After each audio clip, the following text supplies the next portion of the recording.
Hello and welcome to the Game Theory Podcast. I'm your host, Sam Vecenie. We are presented by The Athletic. Today on the show, Matthew Pennie is in the building. What up, Ben? I'm doing great. I'm blessed to be in your company. You're the podcast king lately. Seems like you have a guest feature on everything. You're like 2007 Akon or Nate Dogg on every chorus. But it's good to wrangle you and talk some actual draft here today, here on your show. Pennie, you're always the person that will be here to talk. The most important person in my podcast life. So I'm very glad that you're here. We've got a great show scheduled. I have not asked for mailbag questions. Pennie and I have not prepared prospect of the week because we're doing a mock draft episode. Oh. And I feel like this is going to come to a surprise to the listeners. It's just going to drop on their feeds and it's going to be a little gift. That's my plan, at least. Pennie, have you tweeted that we're doing this? I don't know. I haven't. I always follow your lead. I don't want to have the spoiler to start off the Game Theory week. But this is, I don't want to say we default back on this, but we're good for about 4 of these a year. Seems like a decent time, a little bit of a reset. You released a mock draft on The Athletic. Please follow and subscribe to that. But yeah, we can collaborate here. We can talk about what stood out the last few weeks.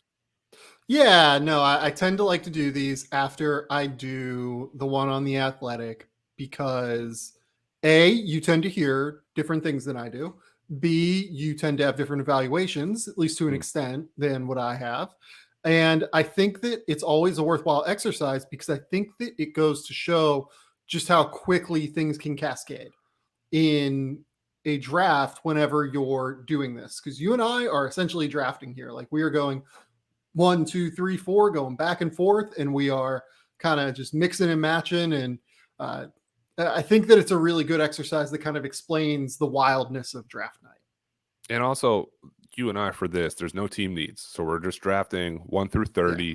This is sort of in a vacuum, which changes for me a little bit because if I'm drafting for the Magic versus the Rockets, 2 very different needs. If I'm drafting for just what I see right now, and you're good at this of having a big board and a mock draft, they're 2 different entities, both have their own kind of value. So if people freak out because somebody's too high or too low, doesn't mean that's necessarily the range, but sort of just where you or I have them at this point in time, middle of January, still very, very fluid, still wide open, I'd say at the top, still wide open at the middle, and still wide open at the bottom. We're doing our best to project, and it'll change. Promise it'll change. Yeah, it's funny. Like I had a coach reach out to me yesterday about a freshman that has played well the last, couple of weeks basically, and said like, hey, like what are you thinking about this? What are you hearing from scouts about this guy?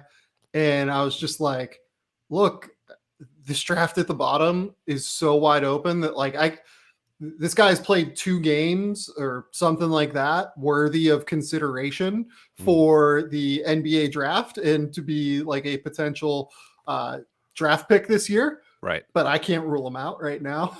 I can't even rule him out that he might end up being in this draft because if he continues down that road, it's a real thing, right? Totally. I mean, you're seeing guys.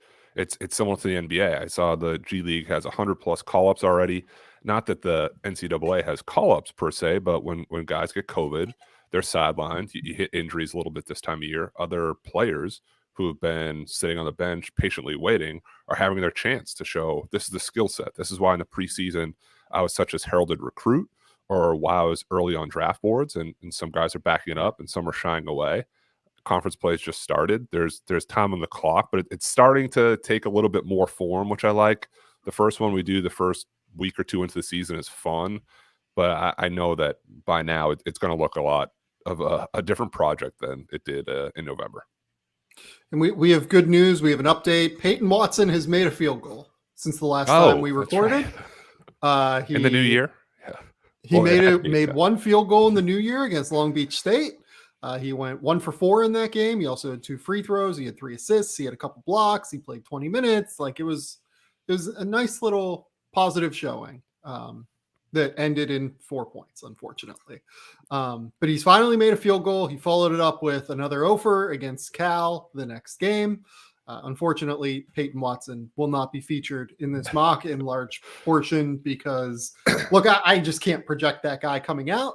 And I think that here it is worth explaining as well. I personally tried to do like projection in some regard as to whether or not a player will leave or will return. For instance, like I did not rank Max Christie on mine. Yeah. I just didn't. I didn't do that. Like I don't know that he's going back to Michigan State. I just know that like the whole plan there from the jump was like if he needs to go high on draft night, not just like a borderline first round pick, maybe a second round pick, and he'll leave. The impression I got the whole way with Max Christie was he needs to be like a higher up draft pick on draft night. Otherwise, he's going to be very comfortable staying at Michigan State. So given the fact that he's come on a little bit lately, but like he's been underwhelming throughout the course of the entire season, maybe is the fair way to put it. I decided not to rank him. What was your philosophy like here with that? Similar. A couple of those guys I did rank. Max has been good, especially the last 3 or 4 games. He's broken out a little bit. Nothing crazy, but 11 points here, 14 points there. Looked more comfortable pulling up. This is a funky draft. This is maybe every draft is funky, and it hits me around this time of the cycle that from like the middle of the first round down, it's very kind of number 3, 4-ish type starters in the NBA and guys that can still have a role. But if you're drafting there from 20, say 3 to 4, all the way down to the 30s into the mid 30s in the second round, you can take a little bit of a swing because I don't think there's guys screaming they're going to be contributors early. So if you take a freshman that declared like Max, that might have more value than an older guy that may be around that same range too. Yeah, no, I think that's a really good point. I mean, we're coming off of a game now where, I mean, Max like drastically outplayed Bryce McGowan's in Michigan State's last game. And I am still trying to make a decision on what to make of Bryce McGowan's in many ways because, you know, that context there is not great. He plays next to Alonzo Verge, my least favorite player in college basketball this season. Strong. I would say he's up there just in terms of like dominating the ball and not doing a whole lot with it, unfortunately.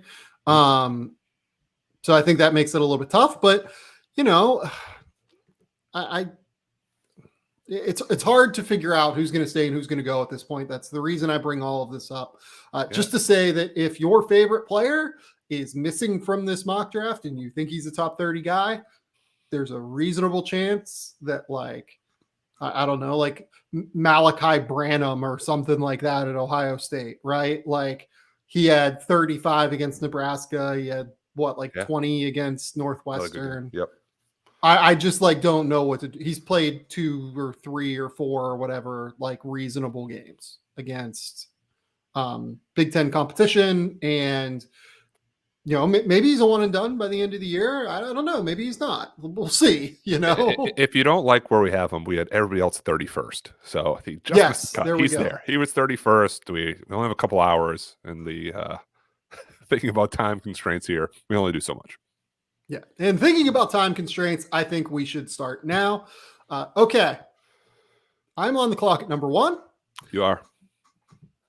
I'm going to select Jabari Smith at number 1. Sharpie crossing off the list. Oh God, just Sharpieing. What are we doing here? A mock draft. Okay, so why Jabari Smith at number 1 over Chet Holmgren, Paolo Banchero, Jaden Ivey, etc. So I've been pretty steadfast in that over the course of the last, let's say, I mean, I've probably been on this for a month now. Would you say that I've had Jabari 6 weeks number anyway. 1? Yeah, something like that. And it's because I think that if all the component pieces of Jabari Smith's game come together in terms of his elite level shooting already, his versatile defense that he's already displaying in terms of being able to slide laterally, be an available weak side rim protector, being generally available as a smart, intelligent help defender, I think that if he can, and also in addition to that, he's shown some real transition ability as a ball handler and as a shot creator in open spaces in a way that is impressive. I think that this is another circumstance where we look at these big dudes who are multi-talented, your Scotty Barneses last year, your whoever's, right? These bigger, taller guys that can actually handle the ball a little bit. Their skills tend to play up more in the NBA than in college because of the issues with spacing in college basketball. The court is just more condensed. The paint is more packed because the three-point line is shorter, and teams tend not to start their offense in spacing with off-ball players until right at that three-point line, because those are the easier shots to make, obviously, than starting it at 25 feet for a college player. So the court ends up just being more packed, and I think we often don't get a chance to see some of these ball skills that a lot of these bigger players have, because again, if you're 6'10", you just take up more space on the court than if you're someone that's 6 foot tall, for instance, like Kennedy Chandler, right? Totally. So I think that there is some latent ball handling ability in Jabari Smith. I think that when you mix that with the shooting, it has a chance to really come together in a package that is the highest upside player in the 2022 NBA draft. So I agree with most of that. And I have Jabari second. I think it's really close between him and who I will draft second in a minute here. With Jabari too, a couple things I had beyond that is he erased early the concerns I had about like the style being transferable to Auburn, because they play so fast and they play such this frantic pace. And he showed he can play really fast, can play the top of the press, trap, get his hands in passing lanes. Yep. And then when the court shrunk down, it's a half court game, he can play that style too. He can run some dribble handoffs, loves the high ball screen and popping out to shoot, and take it off the dribble a little bit. I want him to shoot from two better, finish it a little bit better. His 2-point percentage numbers aren't the best. Has the NBA bloodlines. I'm also encouraged with some of the bad games he had, because as good as he's been, it shows he still has work to do. Like that South Carolina game, he had 4 turnovers. He got into double figures late. He forced some passes. He's very young as well. So I'll give him that. He's a stud. I'm not sure if he's first or second, but he's right there for me too. Really like him a lot. Yeah, and I think that within this as well, just for people who aren't as familiar with these prospects, we should probably just like give a bit of biographical information on them. That's on me with Jabari Smith. So 6'10", what do you want to say? 225, something like that? Sure. Yeah. So somewhere between 220, 225, something in that ballpark. Power forward, I think he's more of a 4 than he is a 5. Like I do you think there's a world where he could play some 5 in smaller lineups long term? Yeah, sure. Smaller lineups or for stretches. I don't necessarily think he's a 5 all the time, because he'll get banged more in the post. He could then exploit those mismatches on the perimeter offensively, but I would more utilize him as a switching 4. That if he has to switch 4 to 3, 4 to 2, even 4 to 1, I'm okay. Rather than kind of have him on the post more, boxing out, calling out coverages. He's just more of an asset when he has the versatility to be flexible defensively. Here's actually a good question. Do you think it's more likely that he slides down the lineup to the 3 or slides up the lineup to the 5? Ooh.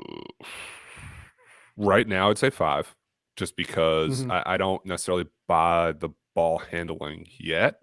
If that gets tighter and he gets a little bit more wiggle, yes. I don't hold my breath when he drives, but I also don't feel great that he's going to get there and convert. Or if a second guy steps up, if it's not a Euro stepper behind the back, how is his counter to that? Where as a 5, he can simplify. It's catch and shoot. It's face up from the block. It's step out and take a 3, hit back for a side ball screen maybe. With the 3, he would just need a little bit more offensive creativity to be able to create his own shot. Yeah, and I agree with that for what it's worth. I just would also say that I think right now it's more likely he slides down toward the 3, because I think it's a bit more likely that he adds those skills than I think where you are on him, which is fine. Like I'm willing to be bullish on an 18-year-old adding just like a little bit of differentiation off the bounce, given some of the flashes we've seen in transition so far from him as a pull-up shot creator. But I would understand the opposite as well. The last note on Jabari Smith, he doesn't turn 19 until May. May, yeah. So young. He is the youngest elite level prospect in this class. He is one of the youngest prospects, period, in this class. So I'm willing to bet on a continued meteoric rise for Jabari Smith. Penny, you are up at number 2. Number 2, I still get number 1 on my big board. This is like a fantasy draft miracle here. I am going to go with Chet Holmgren from Gonzaga. 7 feet tall, 7'6" wingspan. Pull up the scale. What do we think he weighs these days? 199 pounds? Yeah, I was going to say, just given that guys tend to lose weight throughout the course of the season, I'd guess that there's a chance he's down at like 192 even right now. 190 range. He's slim. But let's hope he gets up to 205, 210 before the draft. That would be great. Statistically, he hasn't been a true monster as someone expect for that I have at the number 1 pick, that you have at maybe 2 or 3. He looks like Slender Man a little bit, but doesn't play that way. 13 points per game, 8 rebounds, 3.5 blocks, 2 assists. He's definitely more perimeter oriented right now, although he ranks in the top 30 in the country in transition scoring too.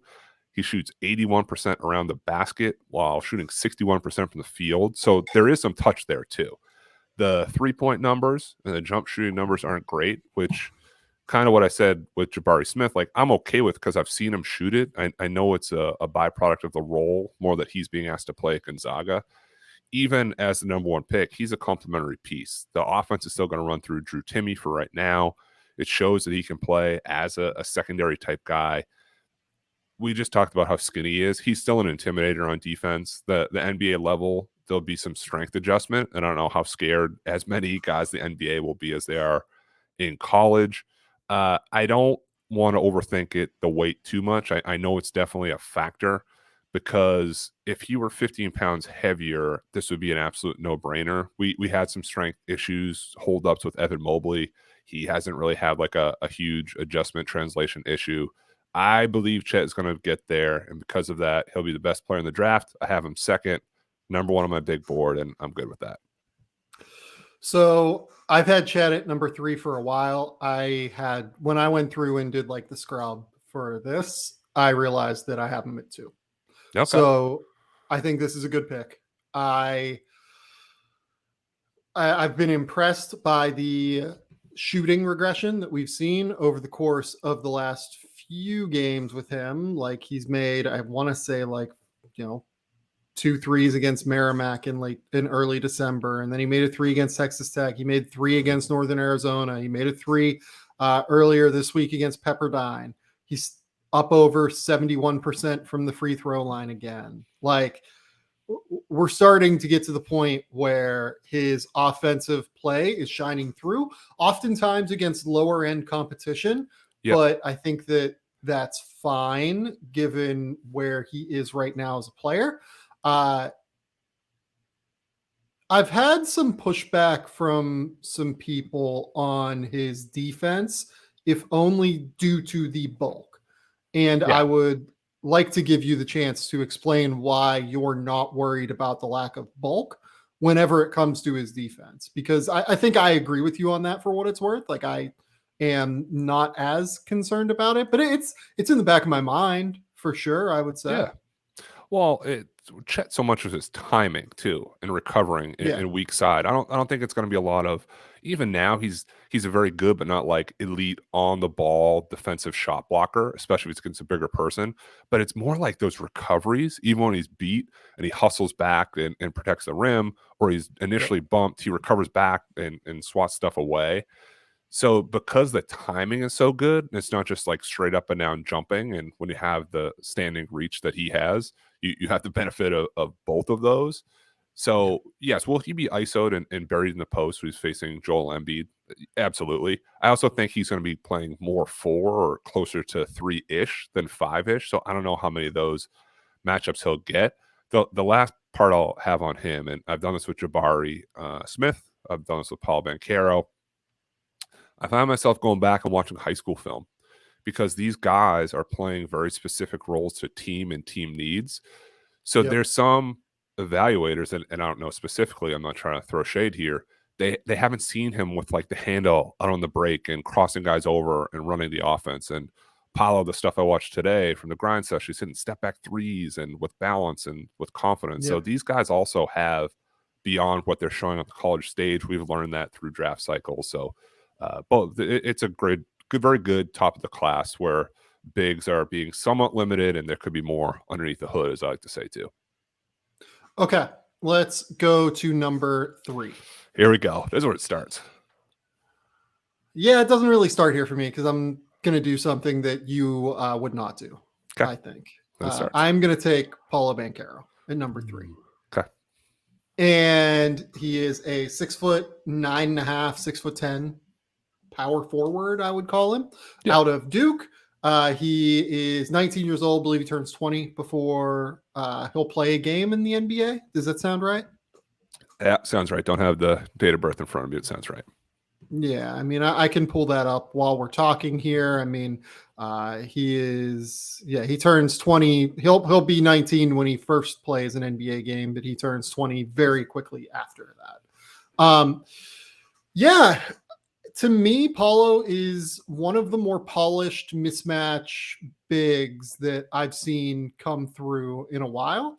And I think that you can take that one of two ways. So on one hand, I think he is going to be able to step into the NBA and average, 15 points next year. Like, no question. Pretty easily. He's physically ready to do so. He is not going to have a problem in terms of translating his body in terms of style of play or anything. He's going to be ready for the physicality of the NBA. And on top of that, the technical craft within his handle is extremely uncommon for someone as big as he is and as strong as he is at 19 years old. He can go like right to left, left to right, hesitation, right to left, step back, can a 18-footer.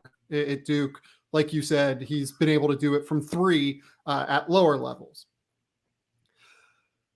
I think that's a really key skill set to have in today's NBA, having that technical craft off the bounce, given the way that the game is officiated now. That is a way for you to genuinely gain a real advantage. Now, do you want to talk about the comparison that you sent me and our mutual friend? Just a little bit.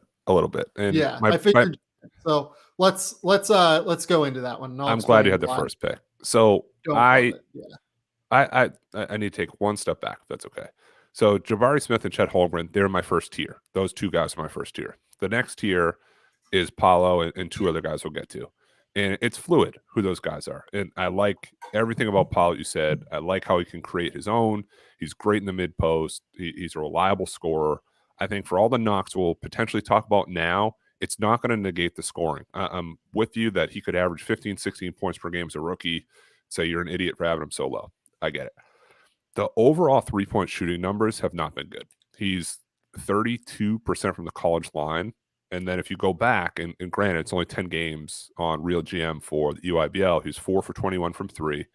He looked better in the grind session. So my concern was there was a prospect drafted a couple years ago who shot 39% from college 3, now shoots 21% from NBA 3. Similar type numbers. We said player A, player B. One of those things where it's like a bear trap on Twitter. Like, who do you like? And player A is great and player B doesn't play. The numbers are close to Obi Toppin. And I'm not saying Paolo's Obi Toppin, but I just wonder if the shooting with the numbers where they are now, where Obi's a 21% shooter from NBA 3, does that scare people enough to say he might not be able to really stretch the floor?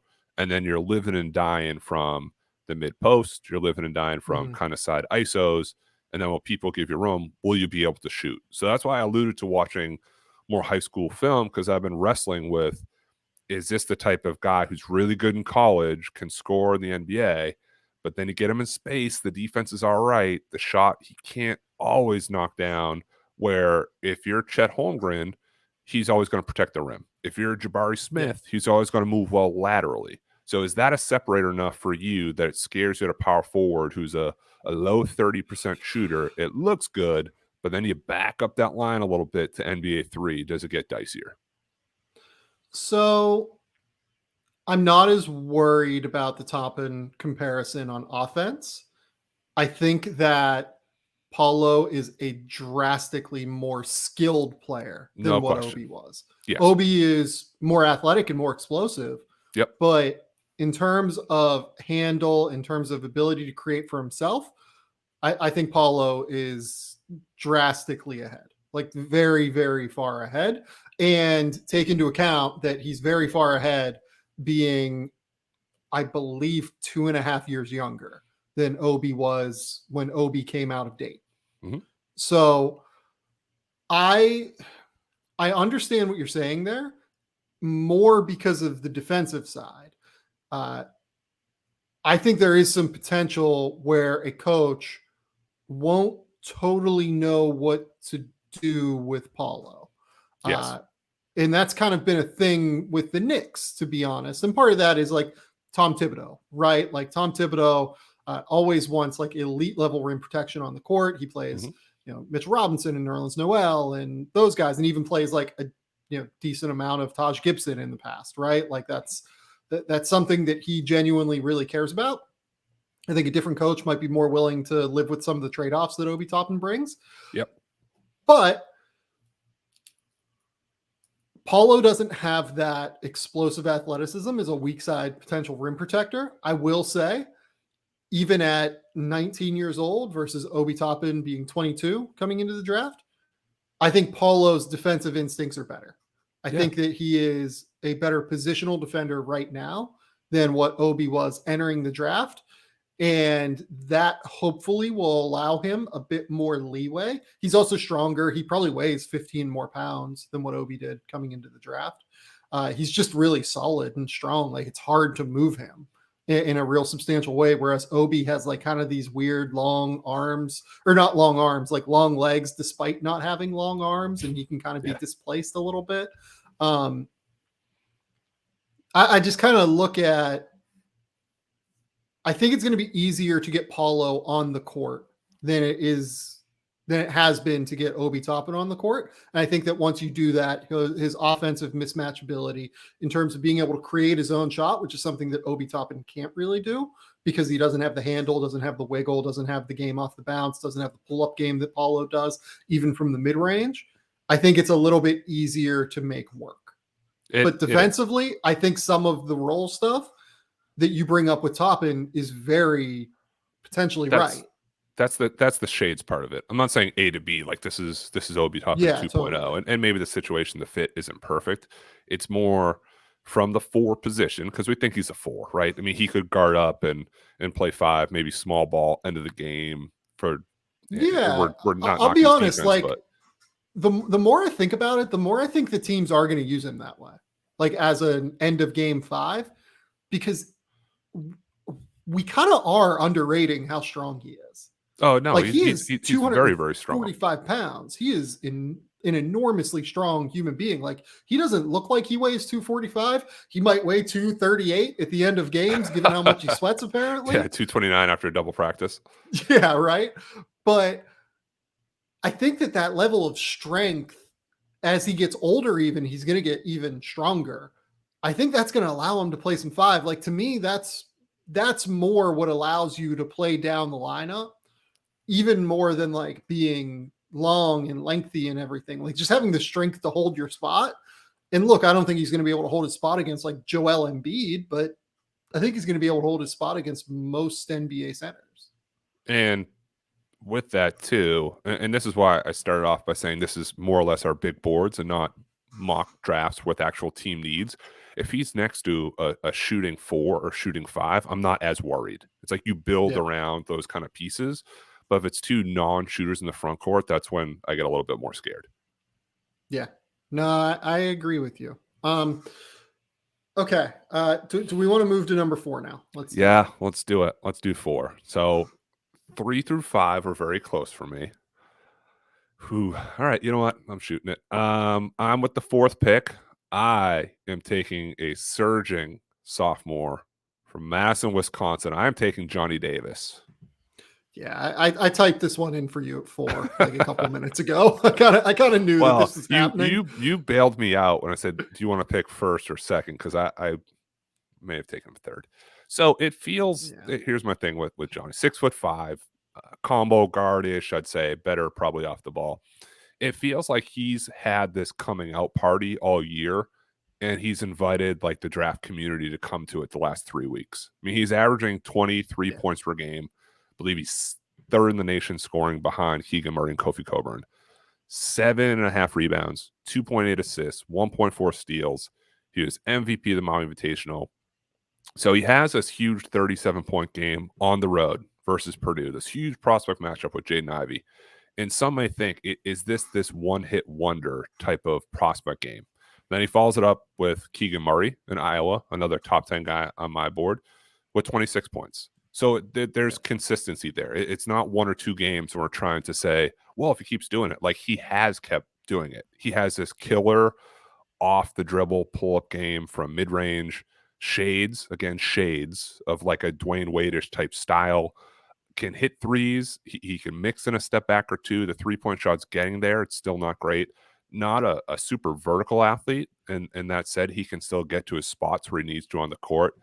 He'll defend. Powerful athlete, I think is the powerful athlete, but just not the pop at the rim where it's like the Jaden Ivey type posters. You're not really going to get that all the time. He can in space. Now, when they run an underneath out of bounds where he kind of like curls around, they throw at the rim, he can catch and dunk, like no problem. Yeah. I just mean, if he has a guy on his hip, he's going to power through and get an and one because he's strong, but he's not carrying you and dunking it too. Right.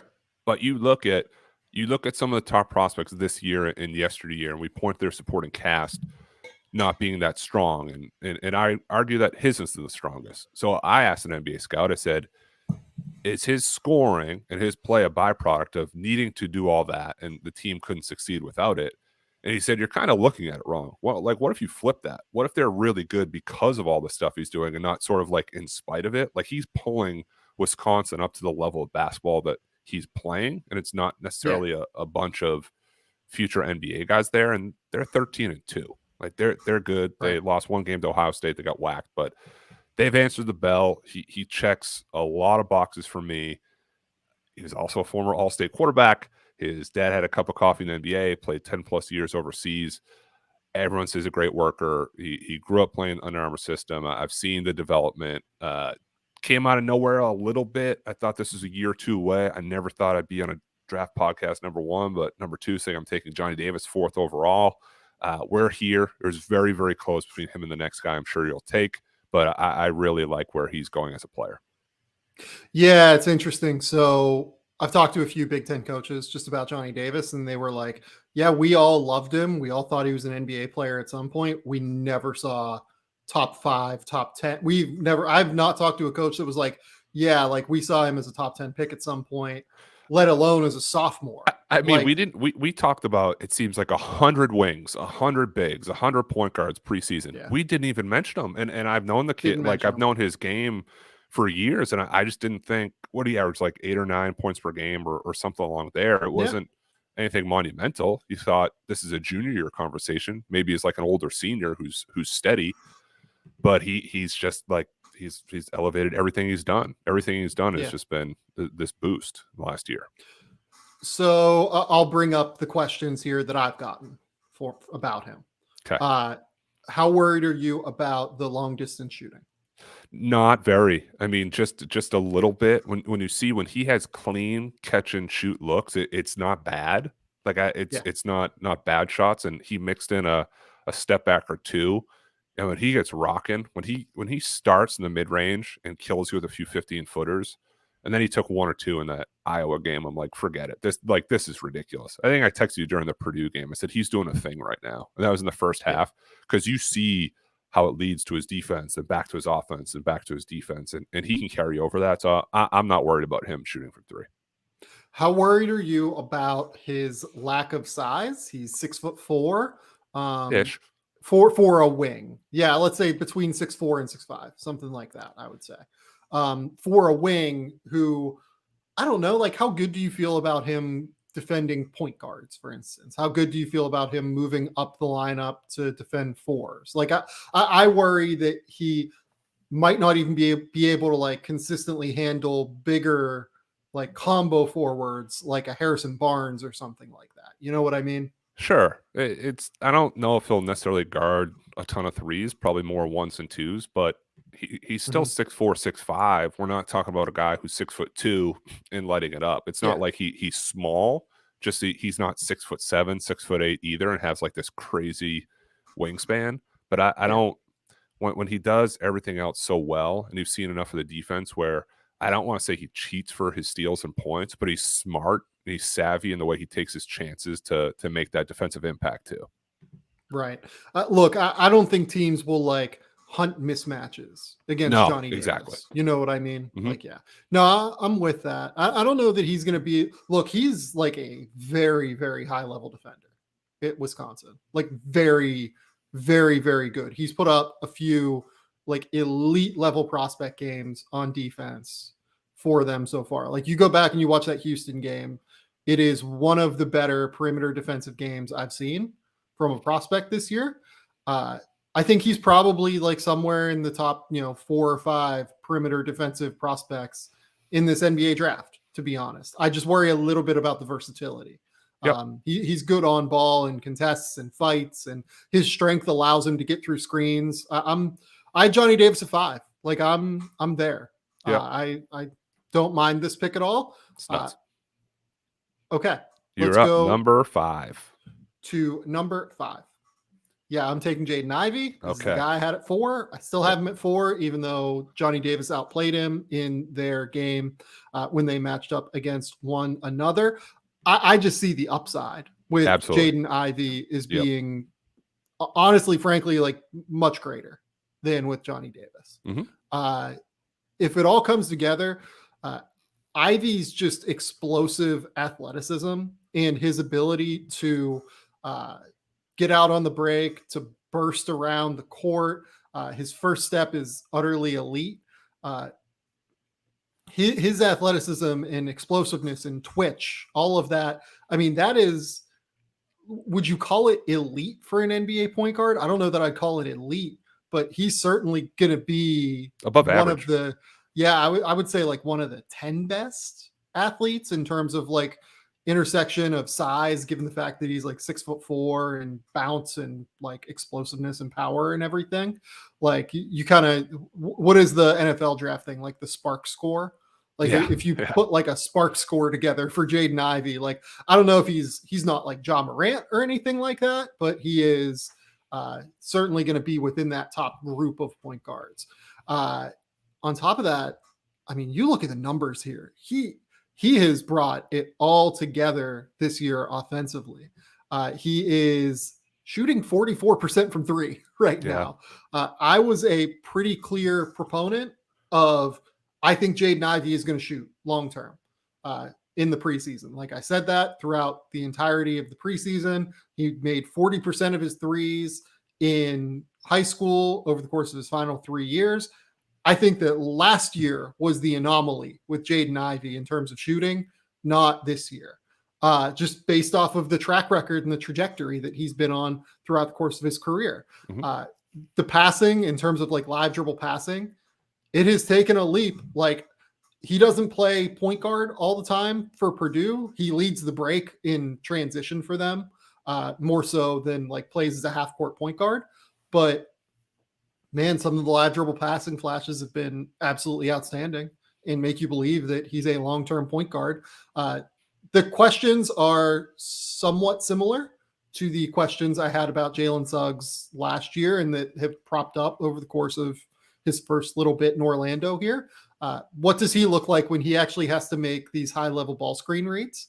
I would say like just doesn't have as much experience kind of progressing through those options, right? Like he has not necessarily gotten as many reps out of ball screens as someone like like Ja Morant did coming into college or coming into the NBA, right? Yeah. And I think that could lead to lower assist numbers early in his career, despite the fact, like Jalen Suggs, he does have high level vision Mhm. and control over the ball as a passer.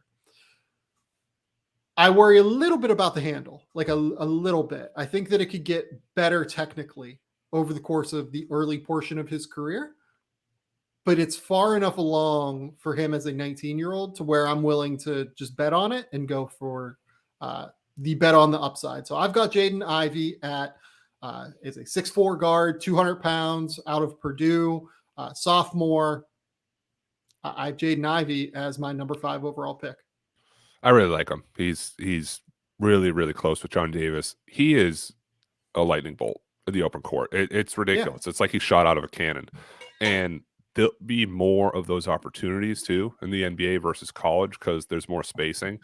And you'll see when he's in the half court and kind of gets like a clearish view of like a cleared outside, he's like, oh, I'm going. And you see these highlights where he catches it and it's like 2 dribbles, he floats, he dunks, and it's ridiculous. You think it's a once a game play, and he'll do it 3 or more times. And then he can use those tools when the game slows down, whether it is quick rips, when it is now I have to shoot and they're giving me space. He's like, has that chameleon sense, and he adapts himself similar to Jabari Smith to the way the game is played and doesn't get too sped up or slow down either. And the shooting definitely helps. The passing is significantly better, keeps his head up. He's very good at jump stopping and finding shooters in the corners or opposite.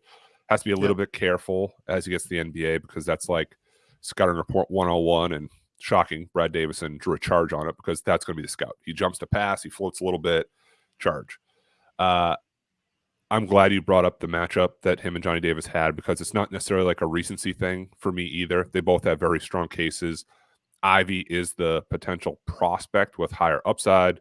Johnny Davis is more of the maybe production right now. Both very good, and I like that pick. He was next on my board anyway. I had a 4 overall, 5th for you here. It was Paolo snuck in. Okay, this is where this thing starts to get wide open, and at the 40-minute mark, we are going to take a quick commercial break.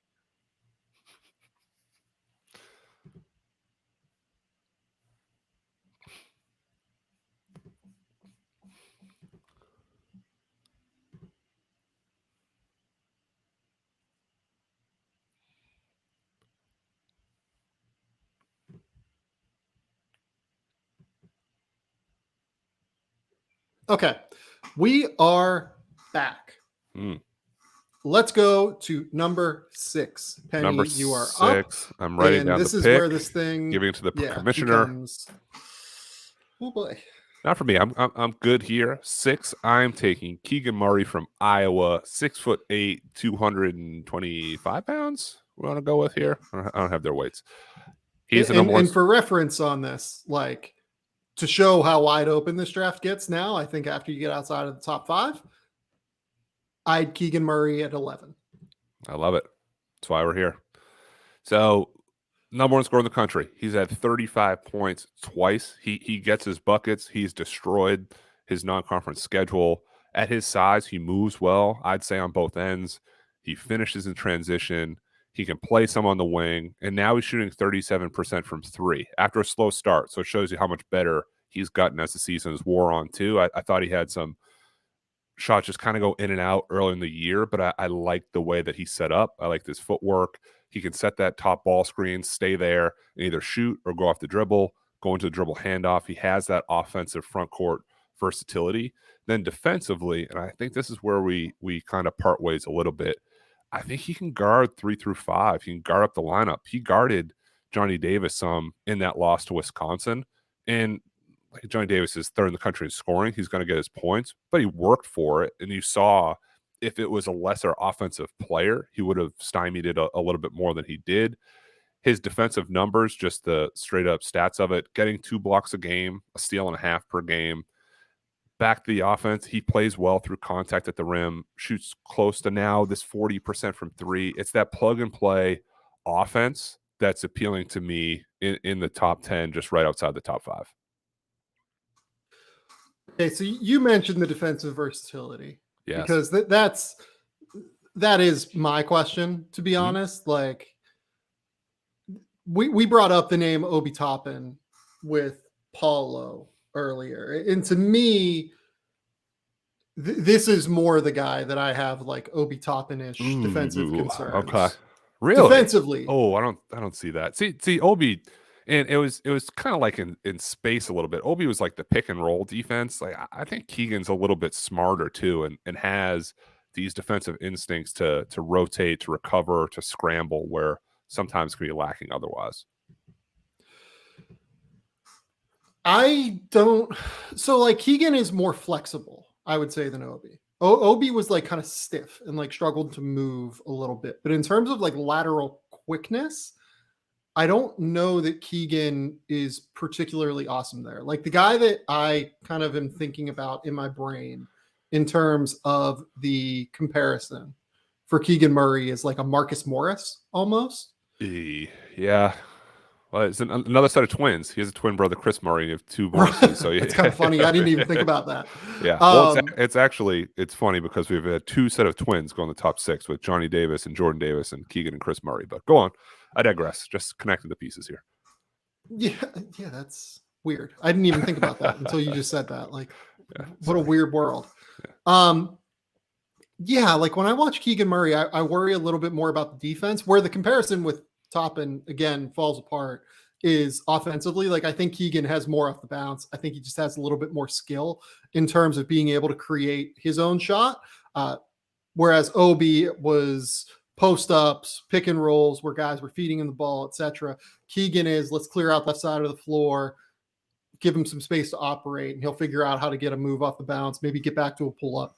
Like he loves that like little fadeaway mid post jumper. Like that's been a really nice little shot for him this year. Yeah. You think of him as what level shooter?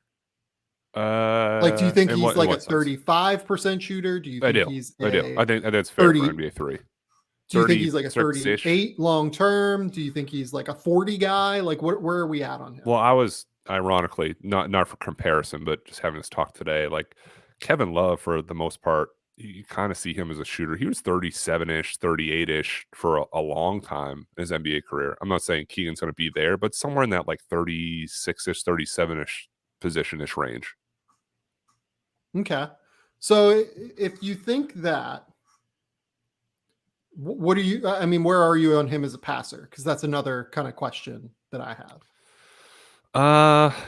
Yeah, I mean, we're breaking down piece by here. I think good enough. He's also similar to Johnny Davis in his situation and situationally. Yeah.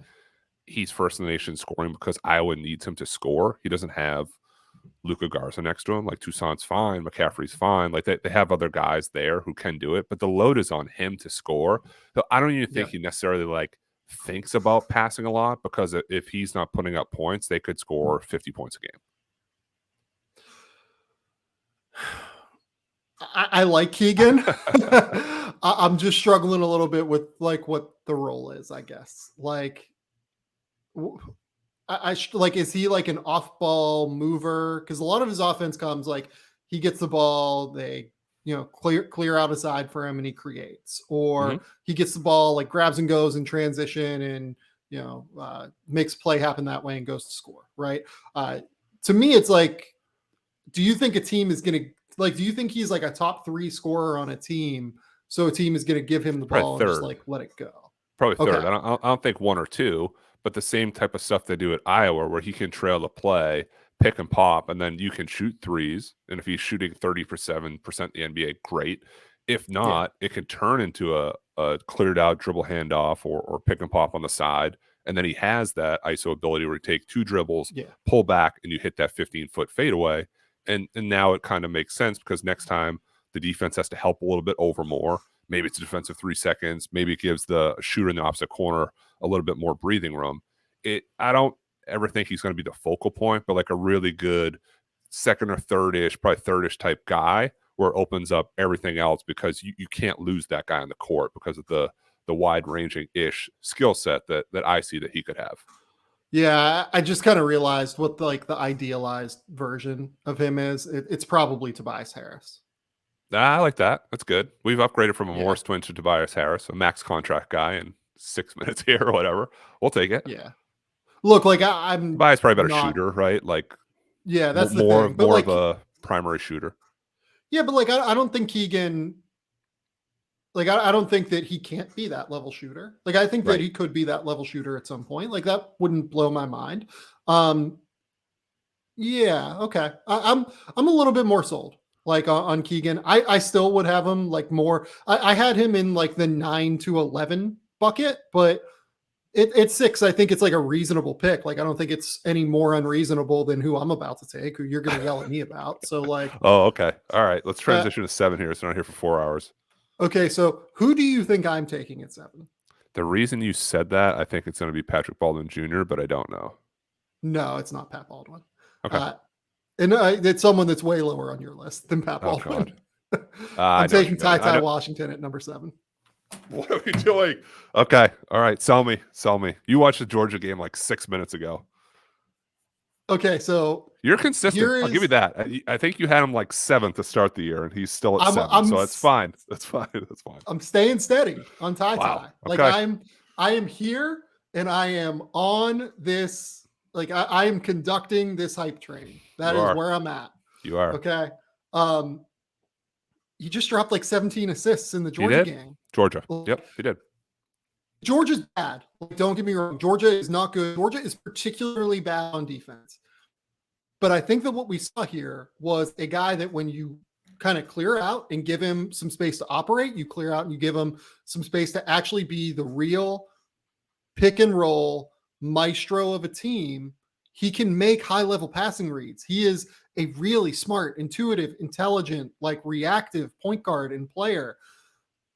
You throw in the fact that he's a legit 3-level scorer. Like, he can get to the lane and finish with like a nice little floater. He can make like mid-range jumpers. He can knock down threes. Like, he's really been impressive so far. He averages 14 points, 4 rebounds, 5 assists, shooting 49 from the field, 40 from 3, 82 from the line. Like, you look at the numbers, all of those numbers are translatable. Like, everything there, those are really high-level numbers in an offensive scheme where he's been surrounded by, for the most part, up until that Georgia game, absolutely very little spacing on the court, because Keon Brooks doesn't look to shoot from 3, really. He only looks to shoot from like 18 feet.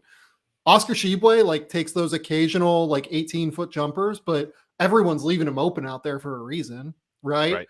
Mm-hmm. Severe Wheeler, everyone leaves him open because he can't shoot.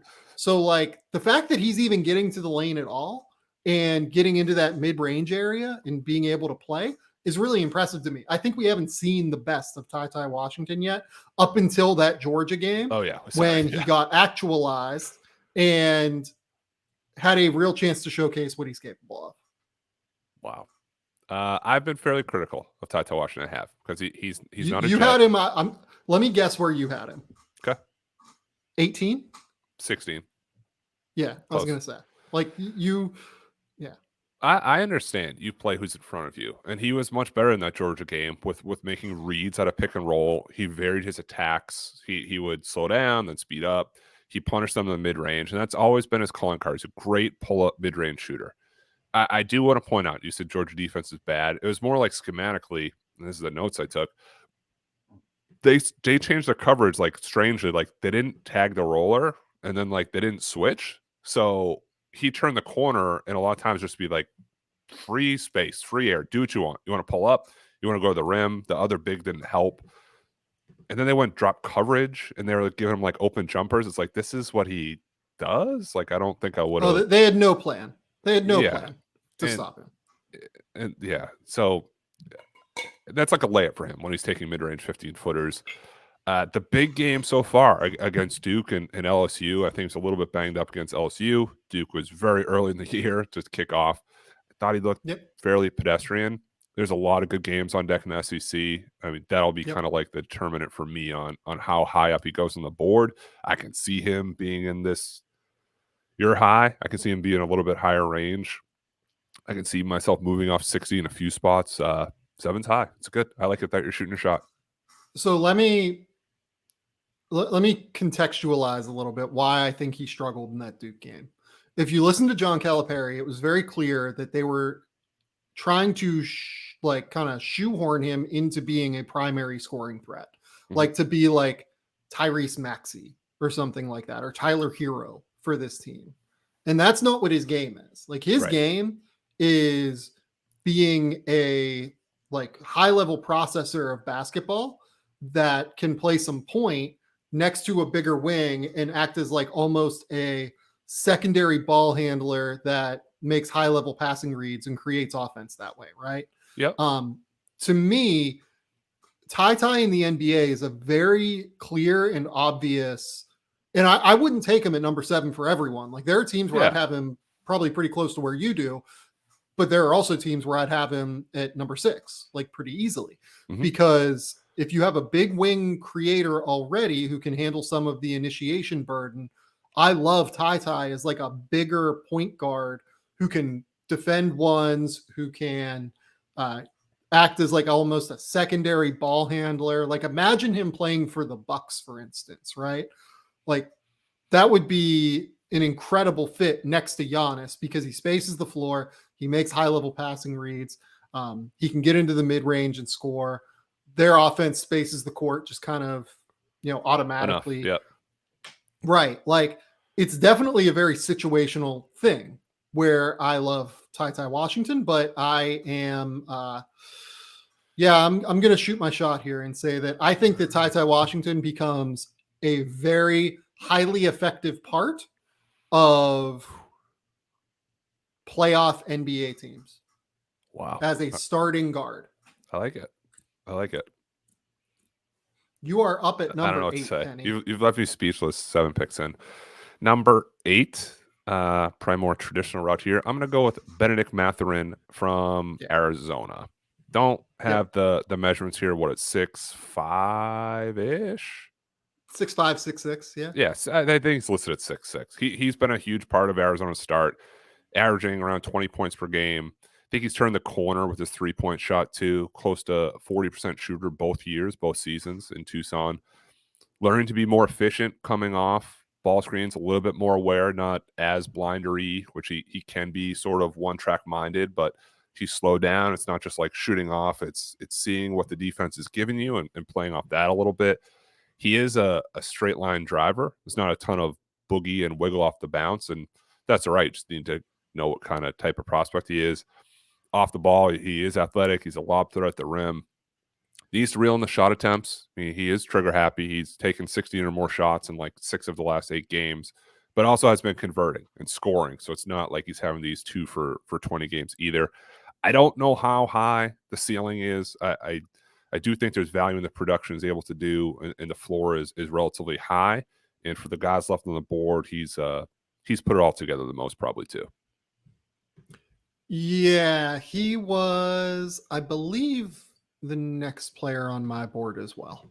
I don't really have much concern there. What level of defender do you think Ben Mathurin is? Good-ish. I don't necessarily think great. There's enough of these highlights out here of him like jumping lanes for steals. I don't say concern, but it's just still something to track to. Yeah. No, I think that's right. Like, I think he's going to be a fine defender in the NBA. Fine. Like another guy that won't get taken advantage of, but not like a difference maker, a stopper, or anything like that. Right. Just a traditional 3-and-D guy. And in this class, a traditional 3-and-D starting guard who can attack closeouts and finish with floaters in the lane. Like that guy goes in the top 10. Yeah. That's what we've seen. So, all right. Number 9. Number 9. I'm going Kendall Brown out of Baylor, which I would venture you probably had Kendall, maybe not as your next guy, but probably in the next 3, something like that. I had him 9th on the board. He was my second to next pick. Okay. So he's second. So, yeah, Kendall Brown, 6'8", 215 pounds, let's say 220 pounds.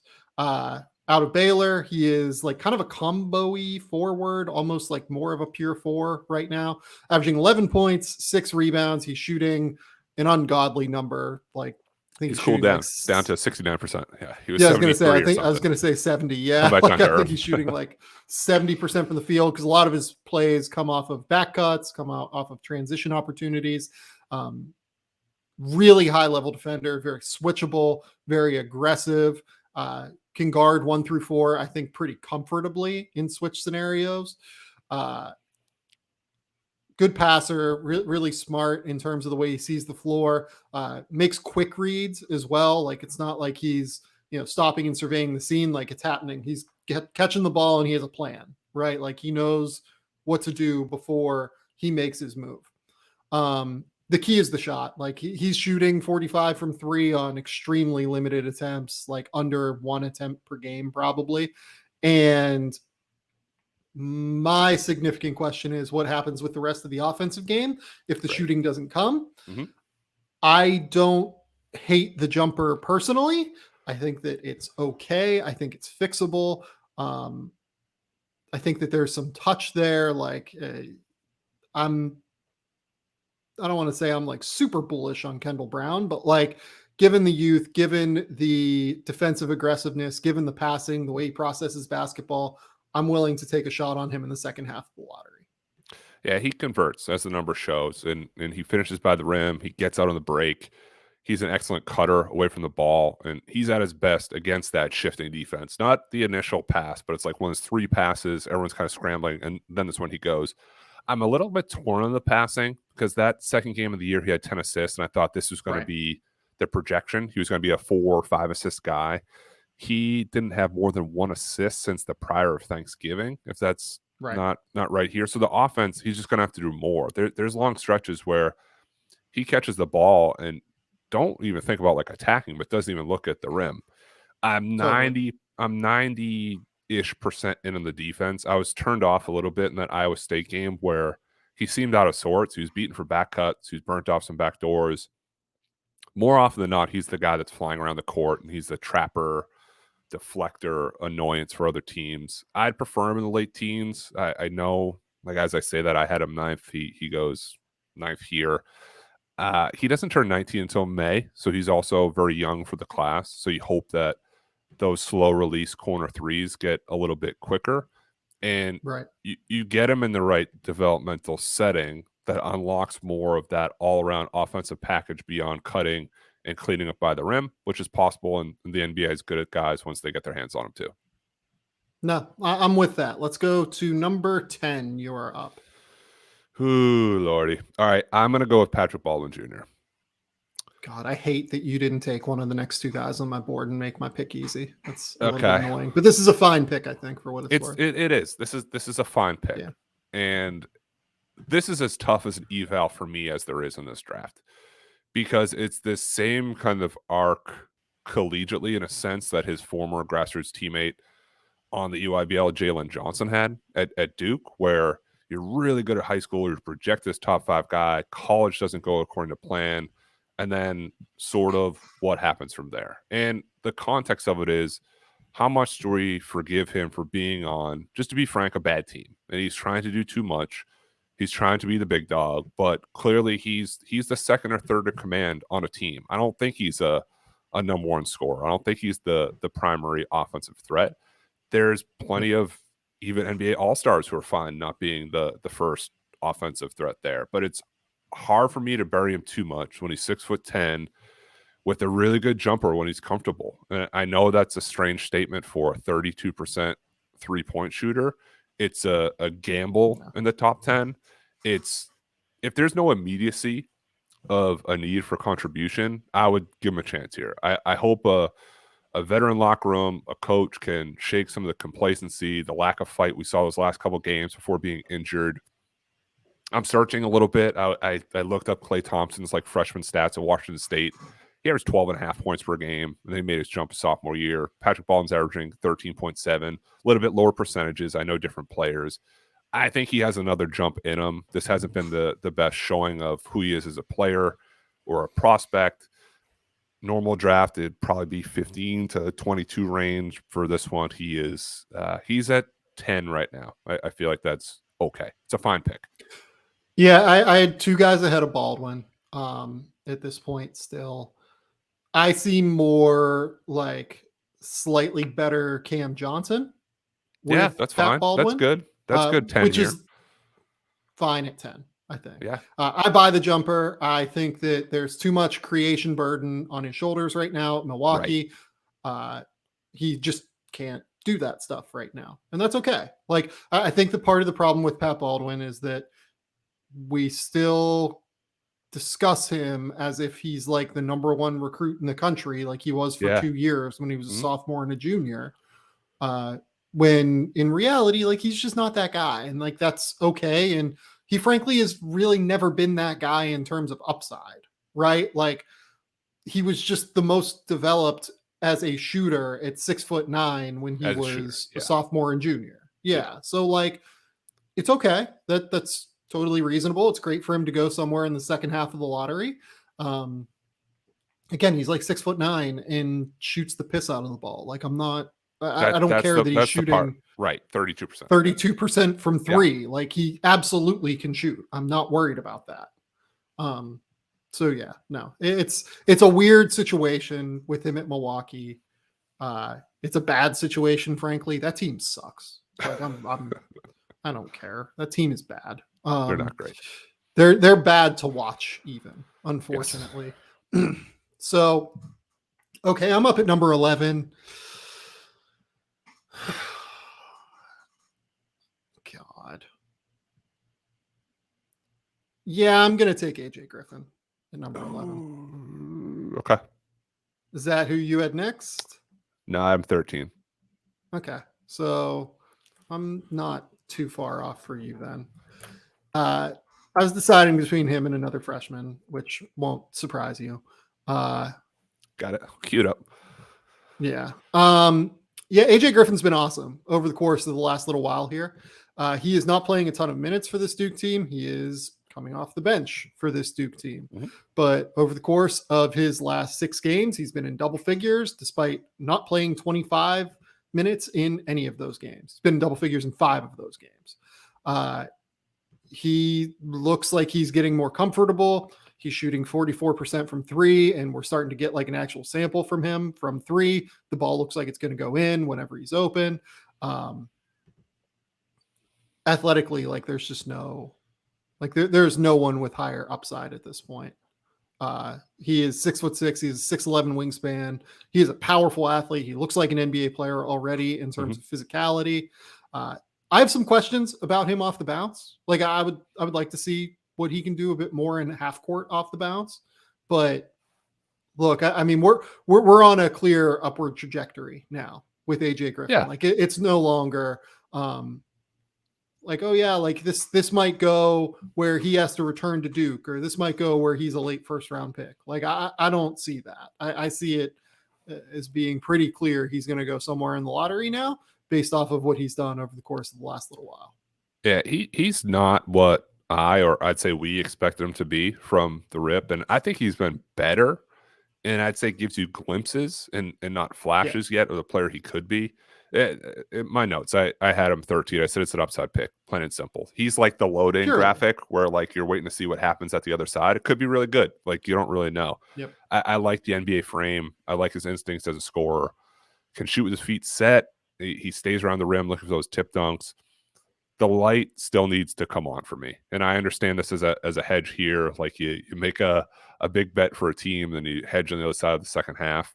I get it. I know he has fans that have him even higher. This is sort of like the range where I don't think NBA teams are going to draft him here and think that he's going to contribute. I think he'll also be brought along slowly, similar to the Duke sense. If he can become this ultra productive guy in ACC play and into the tournament, I could see him going a few spots higher than this too. Well, it's Zaire Williams-y from last year. Like that, that's kind of, I mean, that's kind of imagining it. Yeah. It's really like the last 2 guys. Like that's sort of the lens of Patrick Baldwin too. Yeah. Okay. You're up at number 12. All right. At 12, I'm going elder statesman here. I'm going Ochai Agbaji from Kansas. He was, where was he for me next? He was 3rd on my board. So yeah. Getting in this closer. tier, great pick. Yeah. Doesn't seem to be much higher than this. I'm a little confused. He's been really productive. Even the Texas Tech game. We're the highest on him of anyone. Like the two of us, in terms of like having him as a lottery pick, like we're definitely the highest of him in the public sphere. Like that Texas Tech game I watched this weekend, I wasn't box score watching. I just like watched the game and took my notes. And he was 7 for 12 for 24 points. And I want him to like be more assertive, but all his stuff was in like the flow of the offense. And I could see NBA teams liking that too, in a sense where he doesn't have to be Ben Mathurin taking 18 shots a game to get his 20, because he's great at doing other things too. He had this long stretch where he was driving, the defense would kind of step up, he'd kick opposite, they'd sprint back, he'd spot, it'd come back to him, and then shoot wide open shots from three. And now he's shooting 45% from three. So he understands kind of like the movements of the D and how they'd react to what he's doing. Not a ton of shimmy off the bounce. It's more of that straight line type stuff also. He doesn't really waste dribbles on his drives or his path either. It's just efficient. And if we want to get nerdy, he's in the 95th percentile in points per possession, shooting 76% around the basket. He's listed in the 84th percent as a cutter. And that's what I see him being. There's this off-the-ball guy that won't need to create his own shot. He makes you pay from the weak side with threes, with cuts, with rip-throughs. Match that with he can move his feet on defense. He battles on the glass. I do want him to improve a little bit away from the ball on defense and not be so stiff and like upright and unaware. Yeah. Like there were times in that game where he was pulled up too high. His man snuck behind him and hit just a back cut. And it really simple, but just seemed like he kind of disconnected for a minute or two there.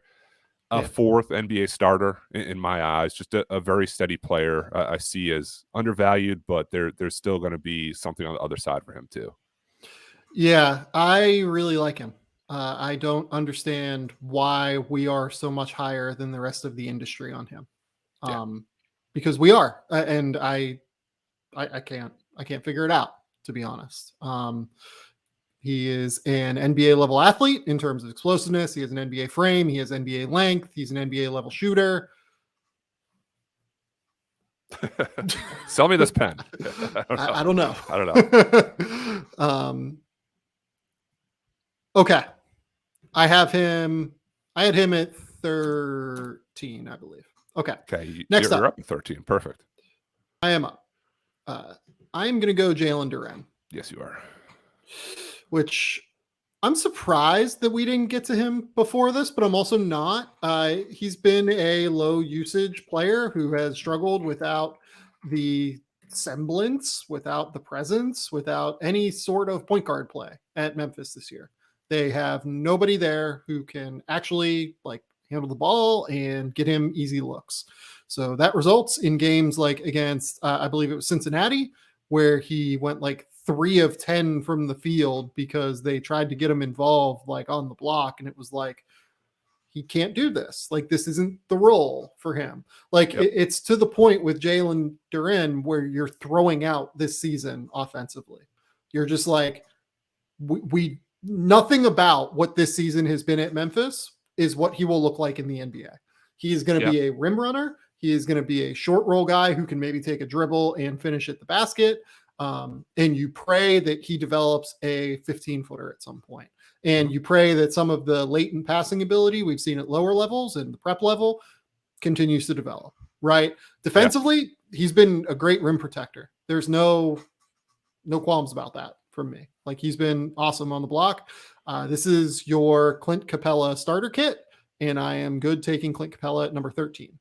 Yeah, this is a slide, and I had him, I think, 11th on my board. We slid a couple of guys up ahead of him. Yeah, I want to give him a little bit of benefit of doubt too, as he should be a senior in high school. He's not. Yeah. That was a choice, so I don't want to give too much, but we got to think about that a little bit. He is literally the youngest player in the draft, right? You probably have that in front of you. I'm not sure, but he's got to be close. Is. I mean, his birthday is November, then 20, yes, because when's Kendall Brown's close, but he's right. Well, there Kendall anyway. Brown's like May, isn't he? Like I think that. Yeah, I think Jalen's like maybe even 6 years or 6 months younger than 6 years. Yeah, I think he's like 6 months younger than Kendall Brown. He is 13 years old doing this. It's nuts. He is an asset in the dunker spot and catching lobs. He hasn't been great. He had that 22-19 game against Western Kentucky. He is shooting 68% from the field. Thought he's looked a little clunky out of pick and roll and any short rolls. He does have a play or two a game where he'll like slip. He catches a short roll, hits opposite dives, and you see the feet and say, despite being size 18, he has some balance, but also offensive foul prone-ish until he gets that like really situated. As big and But strong as he how much is that going to get called in the NBA? Like, I don't think NBA refs are going to call him for like body travels, no, but if control someone steps fouls. up and slides underneath for offensive foul, he could get that. Well, here's the other thing too. How many guys in the NBA do that? Like, nobody really does that in the NBA because everyone's afraid of undercutting one another. For the most part, yeah. I want Other than Nasir Little last night with Kyrie Irving, right? Yeah, that's why I stopped playing men's league. He's only that's a true story. He's only averaged 6 rebounds per game the last month, which is wild for someone who's 6'11" and big and strong. Yeah. The passing, which is still a selling point, can get a little reckless at times with like cross court passes or throws an extra spin or some flair where the read's there, the look's there, just throw a normal pass. And then we've reverted back a little bit with like the motor issues that plagued him prior to his senior year in high school. With his physical makeup, I'm not saying it should be Oscar Tshiebwe and average 15 rebounds per game, but you want more in that world than not this 6 rebounds per game world. His numbers in conference, I hope they get better. This is also another guy who I've seen play significantly better against the best players in his class. I don't think this season is a full snapshot of who he is as a player, but it is a data point, and that's why I had him at 11. He goes 13 here, and why he's not in the top 5 like he started the season. Yeah, randomly, like I had Jaylen Duran, I think at number 10 on my board. So we both had him higher. It's just like an example of every time you do a draft like this, guys kind of, yeah. So, okay, you're up at number 14. End of the lottery here. If you told me the preseason this was the first G League Ignite player taken, I would have said you're crazy. Let's stay on the crazy train, and I'm going to take Marshawn Beauchamp from the G League Ignite. Give me the pitch, because here let's do this. So at number 15, I'm going to take Dyson Daniels. Oh, I like it. So 1-2 punch. Yeah. So let's just talk about the 2 G League Ignite guys that I think are the 2 best G League Ignite prospects. Who is also next on my board as well. So we're close. Yeah. So you give the pitch on Beauchamp first. Sure. 6'7" I know you have the measurements. That's why I'm calling out here. I've watched him for a long time. I never thought we'd end up here. He's reinvented himself as a prospect and a lottery-ish type level of talent where he's not playing the wing, but he's not a primary wing creator. Instead, he does everything else. He slashes hard off ball reversals with either hand.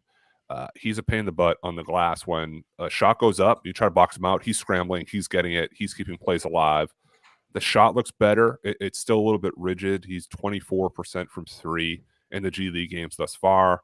There has been an uptick in percentage, and he's still, while still being comfortable in mid-range, he's just building this contingent of fans at NBA front offices as this like no frills, down and dirty, gritty with a little bit of pop, constant moving, can defend, can score on offense without having to be the guy. And this is the range we talked about when we first dug in here, that it's how can this guy as a piece add to what you already have and not thinking you're necessarily build around him. And that's why I'd argue he's been effective as it's the Jaden Hardy show. It's the Scoot Henderson show. It's the Dyson Daniels show. And he can clean up everything else as like this side plate and be effective. Yeah, I really respect the way that he goes about like his shit, I guess is like the way to put it. Like I just really, he plays the kind of game that NBA front offices will like be happy with, because he is very happy without the ball in his hands. Like he is totally good with that. And these are the kind of guys that translate to being good role rotation players. And to me right now, I see him as like a 7th man. I had him a little bit lower on my board. I had him at 19. The reason's the jumper, and I don't know what to do with the jumper right now. Do you like the mechanics even? Because like I'm even like a little not really, but questionable on that front. It's sort of like a little bit of a reconstruction type thing, not a total breakdown, but some heavy tweaking.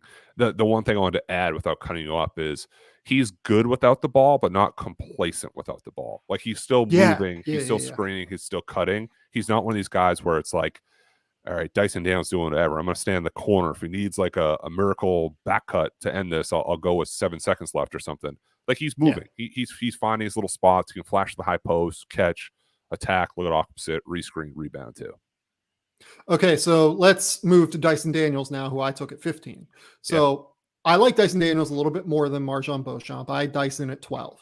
The reason that I like him a little bit more is he's pretty damn close to as big as MarJon out there. Yeah. MarJon's a bit longer, but if you told me they're the same height, I wouldn't be surprised. If you told me Dyson Daniels is like half an inch taller, I wouldn't be surprised, to be honest. You throw in on top of that Dyson, I think, processes the game of basketball with ball in hand at a much higher level than what MarJon does.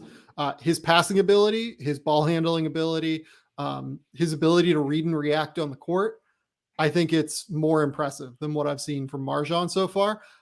I actually like the jumper a little bit more as well. Like, I think that long term, there's less to fix, even though the percentages, I believe, are pretty similar right now.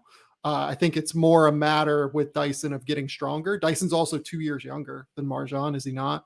Like, I think that maybe it's like a year and a half, something like that. And then on top of that, like in terms of positional defense, I think that Dyson is probably the best perimeter defender in this class.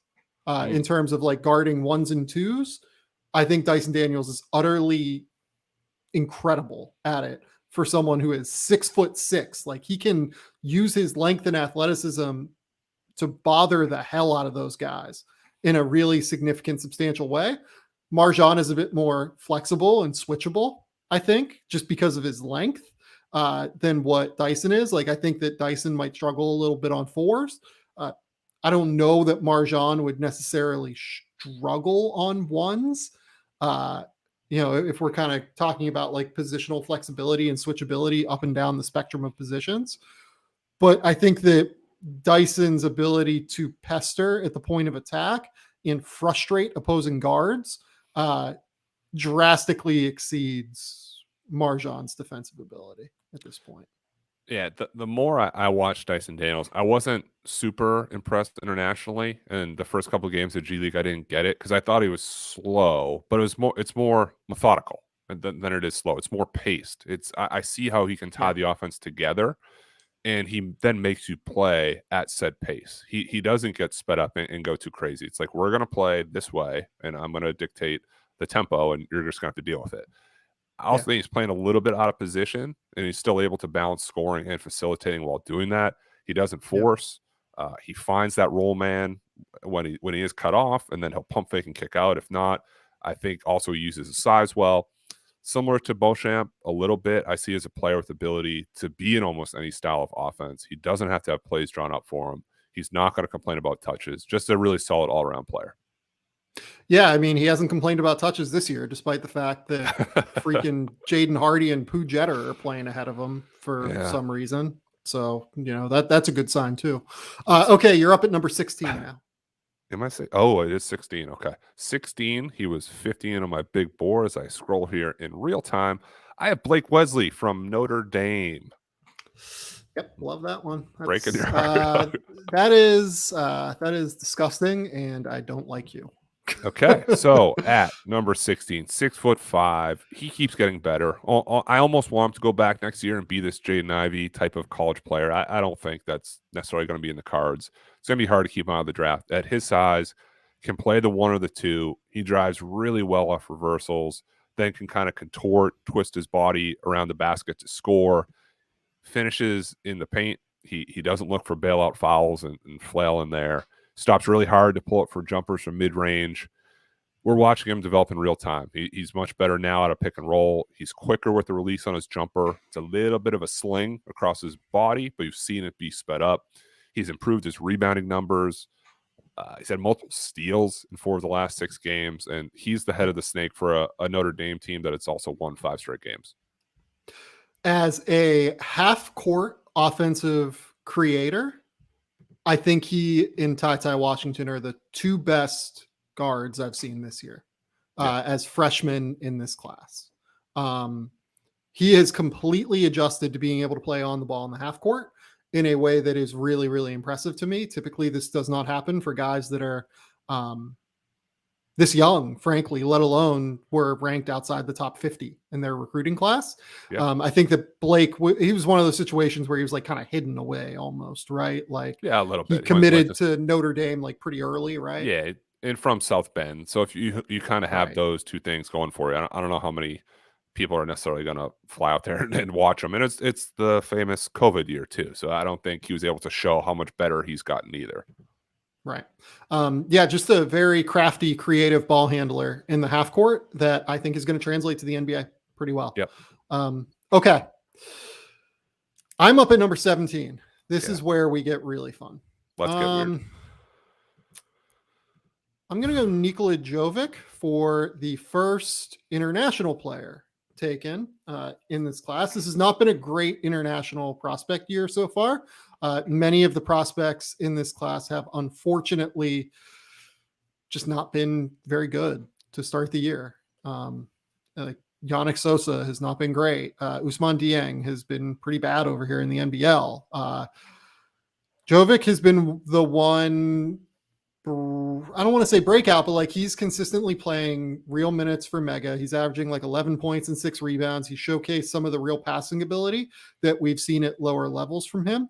On top of that, I do want to note that the jumper looks much better. His shot prep looks so much better. He's taking shots off the hop, off the catch. The mechanics at the top of his release look much better. Everything looks clean now as a jump shooter. And to me, that's going to open up the rest of his game a little bit in a real way. He is a 4-man to me. He's about as pure a 4 as you'll find, but I still have some worries on defense because of that in terms of his flexibility and switchability. But offensively, I think he's really good. He can handle the ball. He can pass it. He can shoot it. Like there's just a lot of skill there that has a chance to translate to the NBA level. And he also just turned 18 in June. He was in that U19 World Cup, had some standout performances, had 26 points, 13 rebounds against Argentina, 28 points, 7 rebounds, 6 assists versus Japan. Just a big playmaking, scoring, fundamentally sound type of package to him. Knows how to use his length and up fake spins to free himself because he doesn't really have the bursty first step, but confident in his game. He kills you if he's left open. Can rip and run to start the break a little bit too. I had him 18. I had him 1 pick off here. Okay. You are up at number 18. I am, and I'm going back to the SEC. I'm going to the Bayou. I am taking Tari Eason from LSU. Ooh, I was convinced I was going to be the one to take Tari, but I am. I'm glad that you've done so. I'm looking at the next 12 picks, and I think this is the guy. 6'8", transfer from Cincinnati, from Pacific Northwest. Played with Jaden McDaniels at high school for his junior year, so I've been able to watch him a lot. Mobile, up and down big. He's a menace in transition, as the multiple players he's put on posters can attest to. He's averaging 17 points and 7 rebounds off the bench, which is a choice. Had 24 and 12 versus Tennessee, almost a block and a half a game, a steal and a half a game. He's fluid off the bounce. He controls his body and balance and can get up above the rim. The shot is sort of a shot put from his shoulder. There's some progression also with him during the year. Has to get a little bit higher, a little bit more comfortable. I'm anti-drafting big, so I had stayed a little bit unless it's this two-way athletic toolsy player, and I think that's who he is. If he develops his left hand a little bit more too, he's very, very right-handed. He's going to keep getting better. He's gotten significantly better from high school to Cincinnati to now at LSU. If he stays on kind of this path, I think it's a fair pick at number 18. Yeah, well, one thing that a couple people have now mentioned to me is just his strength. Like he is really strong. Like he looks like what? He's probably listed at 225, something like that. I think he's listed 225, yeah. Yeah, but you talk to people that have played against him and that have been around him, they kind of say that like he's one of those dudes that you really feel him.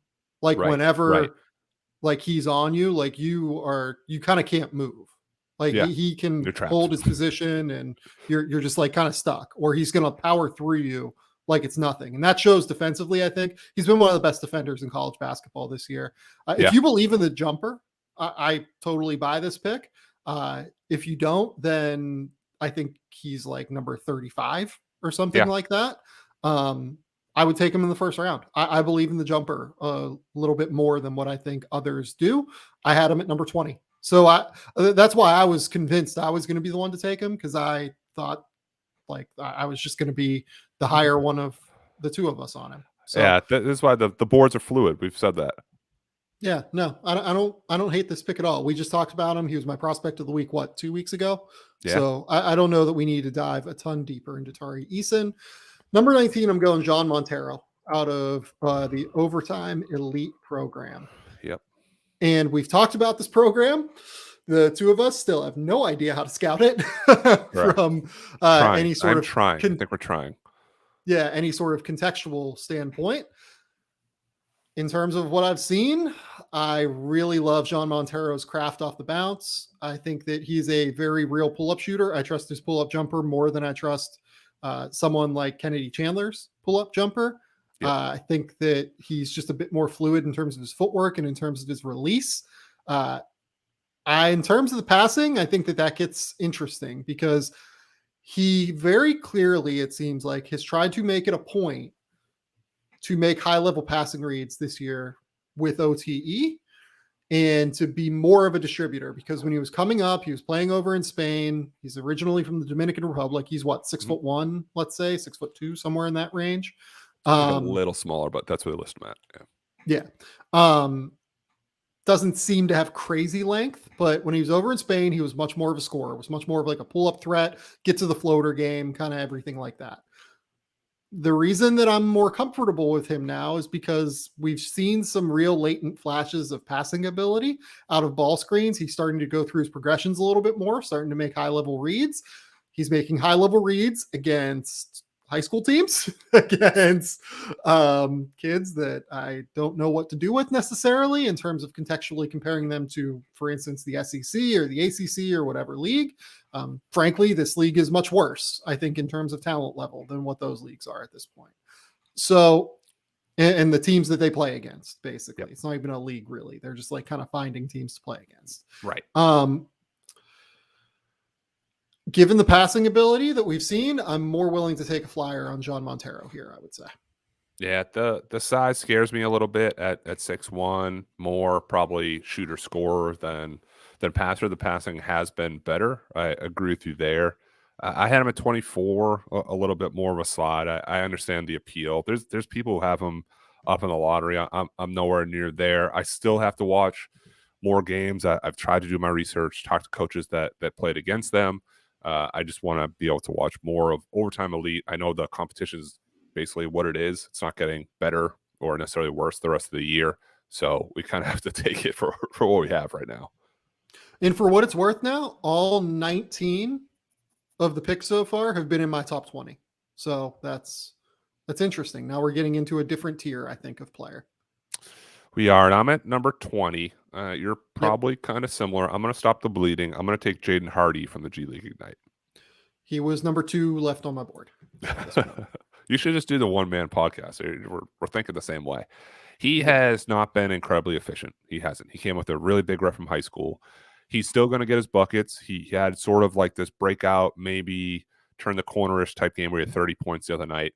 You see the appeal in the way that he gets his own looks and has real distance and range on his jumper. He wants the ball. He wants to be the man when the clock is winding down, hit game winners. The handle is fairly loose and susceptible to reach-ins. Like when he goes, and if a guy helps, it's a bobble fairly often.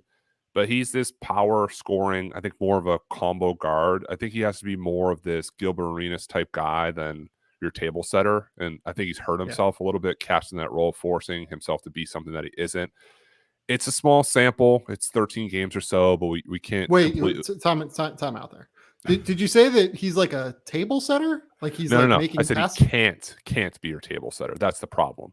Like he needs to be more of the off the ball scoring combo too. And I said he's hurt himself by trying to be a table setter. He's not that. But at times, I don't even think he's doing that. Well, he has the ball. Like it's like sort of he's playing point guard ish. So I guess that's kind of what's assumed. They're not like rolling the ball out and hoping that he scores every single play. I think the vision is that he can be more of that. I'm not saying that's what he is by any means. I don't think the coaching staff's doing that, but I think that his attitude is that. Sure. So as a spin-off of that, it's hard to be that guy when you're shooting 36% from the field and 27% from three. Yeah. He does shoot close to 90% from the free throw line. There's some small footwork tweaks I think that would help. He has to use these screens better. And when he comes off, keep going. You're separating yourself, all the action's behind you, but he has a tendency of catching it and like taking a step backwards. The defense is there. You're making your shot that much tougher. Sometimes these former top 5 prospects, they need different locales than the ones they're in to figure it out. We saw it sort of with Brandon Boston, a little bit with Zaire Williams we talked about. It's possible. I haven't completely checked out on him, but I don't see the top 5 stuff that we had in the preseason either. I don't see the lottery stuff even. Like I'm like completely. Someone could take him there though. Put it that way. Won't be us, but somebody could take him there. I'd be surprised. That's where I'm at. Like I would be surprised because let's just like think about the profile here, right? Mm-hmm. How big do we think he really is? 6'4", maybe. If you told me he's like 6'2.5", I wouldn't be blown away. He looks small out there. Like that's what I mean. They start like 6'8" across the board, but yes. But like even against other teams, like he looks small. I think at the end of the day, like he is not an enormous player, and to be let's say 6'2.5", and I mean, he has long arms. Like he seems to have a ton of length. Yep. Yeah. Like I'm not saying he can't be that, but then you throw in that he's not like a crazy athlete. Like he's not crazy. He's better than shown. He's I don't want to say above average, but he's average plus. He's not like an average athlete. He's better than that, but he's not above average either. I don't know if that makes any sense. But to be the kind of shot creator that is his game, mm-hmm. you probably need to be like a well above average athlete. Or a well-oiled machine on knowing how to use screens, because we've seen slower-footed shooters who are just very good with their footwork, very good on that first push, separation, then really coming off hard, and he hasn't really got there yet. See, like even someone like Lou Williams, like I think that like that's kind of what the pathway is, right? If he's Lou Will, I think that's a home run. Yeah, no, but like that in terms of like player type and trajectory, right? Like that's what you're hoping for, right? Lou Williams, I think, was quicker. Like I think he was a little bit twitchier. Yeah, for sure. Than what Jaden Hardy is. Yep. So I see a guy here who I think is somewhere like I'm gonna say I legit think he's somewhere between 6'2" and 6'3". Like I would. Yep. I'm gonna be very interested to see what he comes in at in terms of measurements. Like I let's even be generous and say 6'3". So a 6'3" 2 guard who isn't a crazy athlete, who is a bad decision maker. Mm-hmm. Like doesn't make high level passing reads. Right. Takes a ton of terrible shots, like a ton of hideous shots. And doesn't defend. Like he's a bad defender too. Yeah. What about that as a lottery up? Even like if you say you want to throw out this year, what about that profile is a lottery profile, I guess? The scoring. If this 30-point game is a true breakout to him being I think he's averaging like 17 or 18, so it's not like he's averaging single digits. But if he builds on this, gets a little bit more efficient, and that's why people really liked him out of high school, is his ability to score and shoot with range too and stretch the floor. Yeah. Okay. I took him 20th. I'm not selling you on no, second, I know. It's like, a little bit lower. And I had him after this next guy. He was next for me. I'm just saying, like, in terms of the people who have him in the lottery. Yeah. I'm just like a bit unclear on, I guess. Like, I just don't know. Like, I don't know what the profile is that like really says that. Like, I look at him versus Dyson Daniels and I'm like, okay, Dyson Daniels, you can plug into a real role right now. Yeah. Plot him in anywhere. It makes sense, right? The margin for error for someone like Jaden Hardy is like 0, right? It's like literally 0.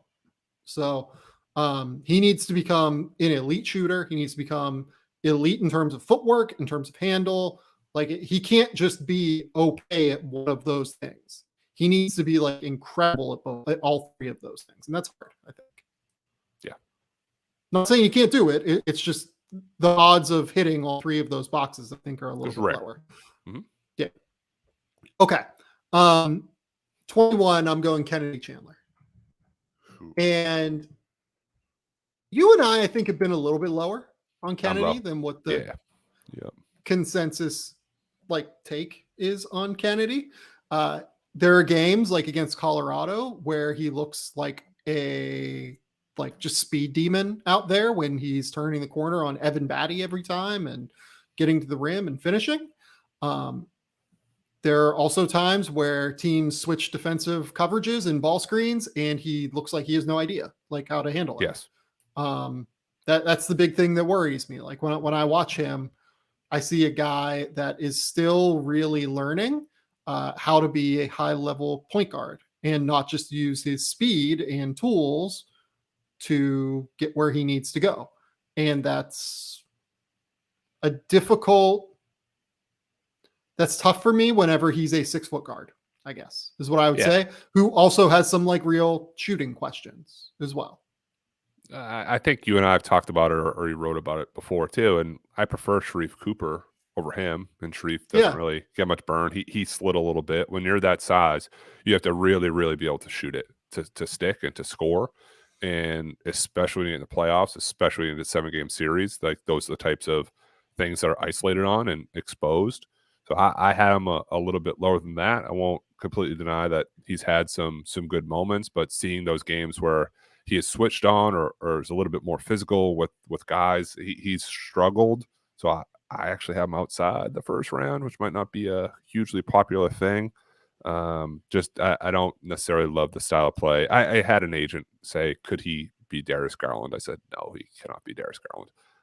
But I don't know if that's the sell or the pitch, but Darius can shoot. Darius is not just a shoot. He's shoot. He's probably a little bit bigger. He's an all-star. That's the difference. Can Kennedy Chandler be an all-star? No. Can he find a spot, a fit? If a team wants to play up and down, it's possible. Kyra Lewis did it. It's possible. But I don't. There's a ways to go to kind of be a starter, I think, too. And you're unless you have a monster-sized 2-guard too. Kyra is even a decent amount bigger than Kennedy is. Yeah. 1-ish. It's just really hard to be a 6-foot guard who is 170 pounds. It's really hard to do that in the NBA. Kennedy, I actually like his defensive effort. I think that he does. Really he works on defense. Yes. But he's just going to get blown through. The dudes in the NBA are fucking strong. I mean, really strong too. And some of the points that people make about defensive stuff, he'll really work, and it's nice for a possession or two. It's hard to do that every single play when you're posted up, you're reaching in, you're doubling down. You just get worn out too. And the speed, and then isn't also the same have by to the late second half, fourth quarter when you're doing that every single play. Yeah, and then also have to lead the offense on the other end because he has to be the point guard who's initiating everything. It's hard. I think it's hard. It's hard to buy. A number that scared me was that Tennessee's offense has the same offensive efficiency, whether he's out there or their backup Zakai Ziegler is out there. Yeah, not great. Not great. Yeah. So, that's my pick. I still think the speed is real. I think the creativity is real. I'm comfortable with him as a player off the bounce, but I see him more as a backup point guard who could maybe be the 20th to 30th best point guard in the league. And like you mentioned, Sharife Cooper. I think Sharife Cooper was a much better prospect. Sharife Cooper went 47th last year, something like that.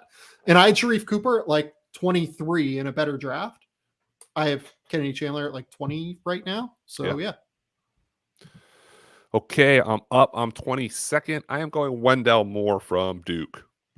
Okay. This is a guy that I had outside the first round. So this is my first one outside the first round. I do feel he's come back down to earth in that Miami game. But I do like how resilient he's been all season. You could argue he's potentially Duke's most valuable player, but maybe not most outstanding player. He's shooting 54% from the field, 38% from three. He has to keep that 3-point percentage up to be a threat and for me to kind of take him into 20 range.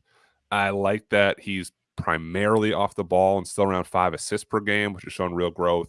He hits the boards. He takes good shots for the most part. And when he plays that role of primary facilitator, he's comfortable. And his defense has been solid to very solid. He's a rotation player in the right place. Not a player I see being a star, can be effective maybe like right off the bench or fifth starter or just a different look than your lineup may be on the court. Look, maybe this is me like having flashbacks because I really like Jacob Evans coming into the draft. Yes. And this profile screams Jacob Evans. Guy who isn't super comfortable shooting from distance. I know he's shooting 38. Jacob Evans shot a reasonable number from distance as well from the college line. I don't know that I've seen Wendell Moore take like an NBA level 3 or like an NBA distance 3 this year. I haven't seen every Duke game, so like please don't yell at me and send me clips. Yeah. Turnover rate in their 3 ACC games so far, as he's like running the pseudo point, like initiating their offense, 27.1. That's exceedingly high. His numbers have been much better against lower level competition. That's not to say he hasn't had good games against high level competition, but like you even go to the Ohio State game where he had 17 points, 6 rebounds, 5 assists. I mean, he went 7 for 15 from the field and like scored 17 points essentially on 17 shooting possessions whenever you count in the free throws. Against Gonzaga, he was looking here, 26-6. That was great, but like Gonzaga's perimeter defenders are not all that athletic. And I think that that's where you kind of see the ability to have success there. Against Kentucky, he went 12 points, 3 rebounds, 3 assists. I'm not saying I don't like him. Like he's still 20 years old. I don't think he turns 21 until like right before what would be his first year in the NBA. I have him as a top 40 guy. Like I'm intrigued because he can really pass. He can dribble. There is some upside as a shooter. He defends hard. The question that I have, which I've kind of outlined before, is just if he doesn't shoot, I don't know what the offense looks like, because I think that could like really cripple his game a little bit. Yep, fair. Okay. 23. Next up for me at 23 is another Duke guy. So we're going to the well again. It's not the Duke guy that I think people are going to expect. It's Mark Williams. Oh, I already wrote down Trevor Keels. I will erase that. It's not Trevor Keels. It's Mark Williams. I think Mark Williams profiles as a starting center in the NBA. 7 foot wingspan, or 7 foot tall, 7'6" wingspan, protects the rim at a very high level, rebounds the ball, just like gobbles up everything around the basket. He's phenomenal in the dunker spot. He has the mobility to be great in pick and roll if he had like a real point guard next to him that can feed him lob constantly. I think everything that we see here is, we mentioned Jaylen Duran as a Clint Capella starter kit. Same deal with Mark Williams. Yeah, similar. I had him 28th, just rim protector, rim runner, dominator in the dunker spot. Had great finish to last season and carried it over to now. Sometimes you see it not necessarily doing that. He's okay being the guy when he needs to be. He clearly isn't now. No frills. He has pretty decent hands, like his instincts. Could be a center, starting NBA center in time. Yep, I'm with that. Okay, you are up, and it is number 24. 24. I am going Harrison Ingram from Stanford. Next guy on my list. I decided between him and Williams for the last pick. 6'7", 6'8".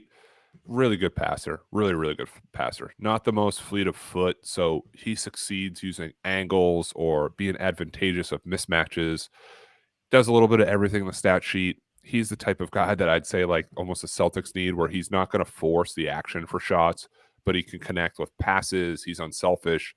He'll rebounds. Then he'll get a side isolation or two where he'll post a smaller defender or up fake and finish opposite. Shots got to get better, and that's why the shot in the feet are why he's at 24 and not 14.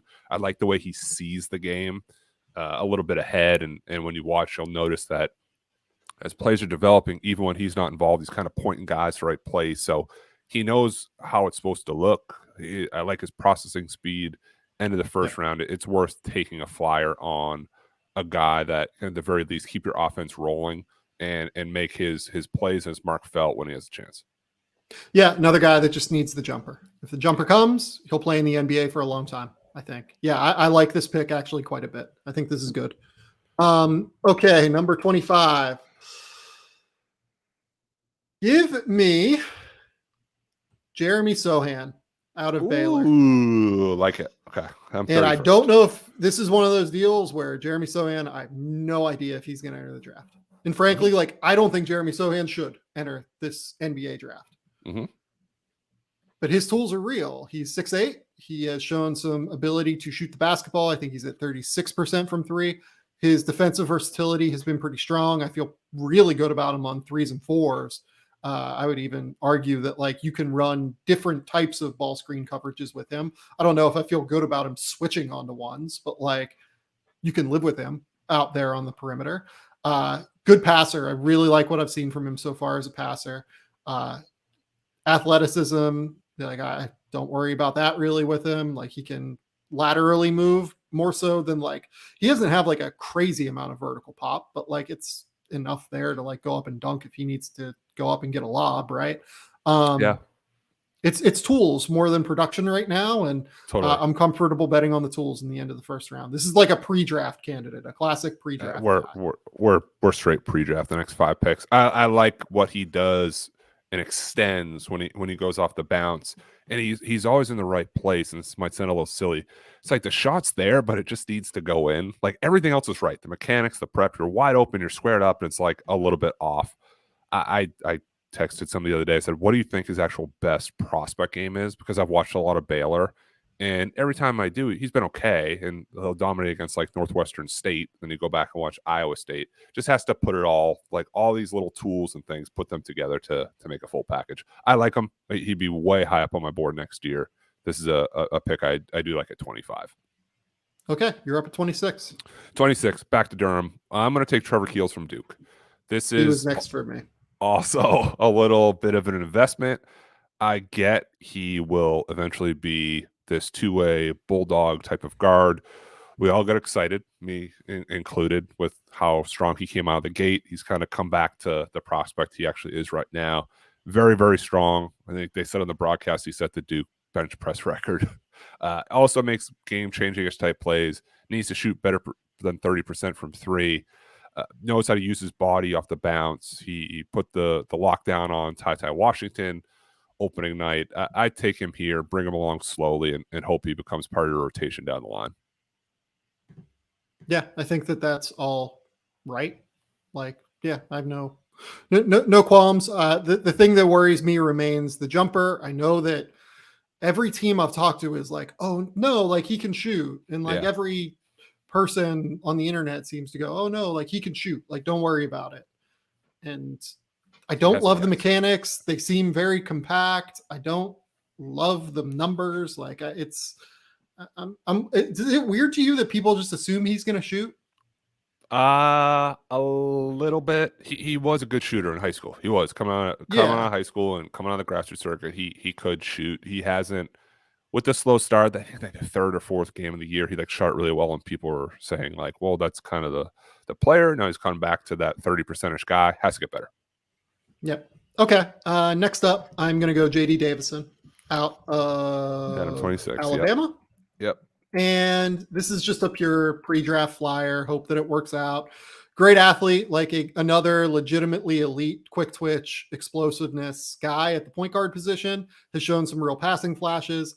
I don't buy the jumper at all. Like maybe if he has a wide open spot 3, but I definitely don't buy him off of pull-ups right now.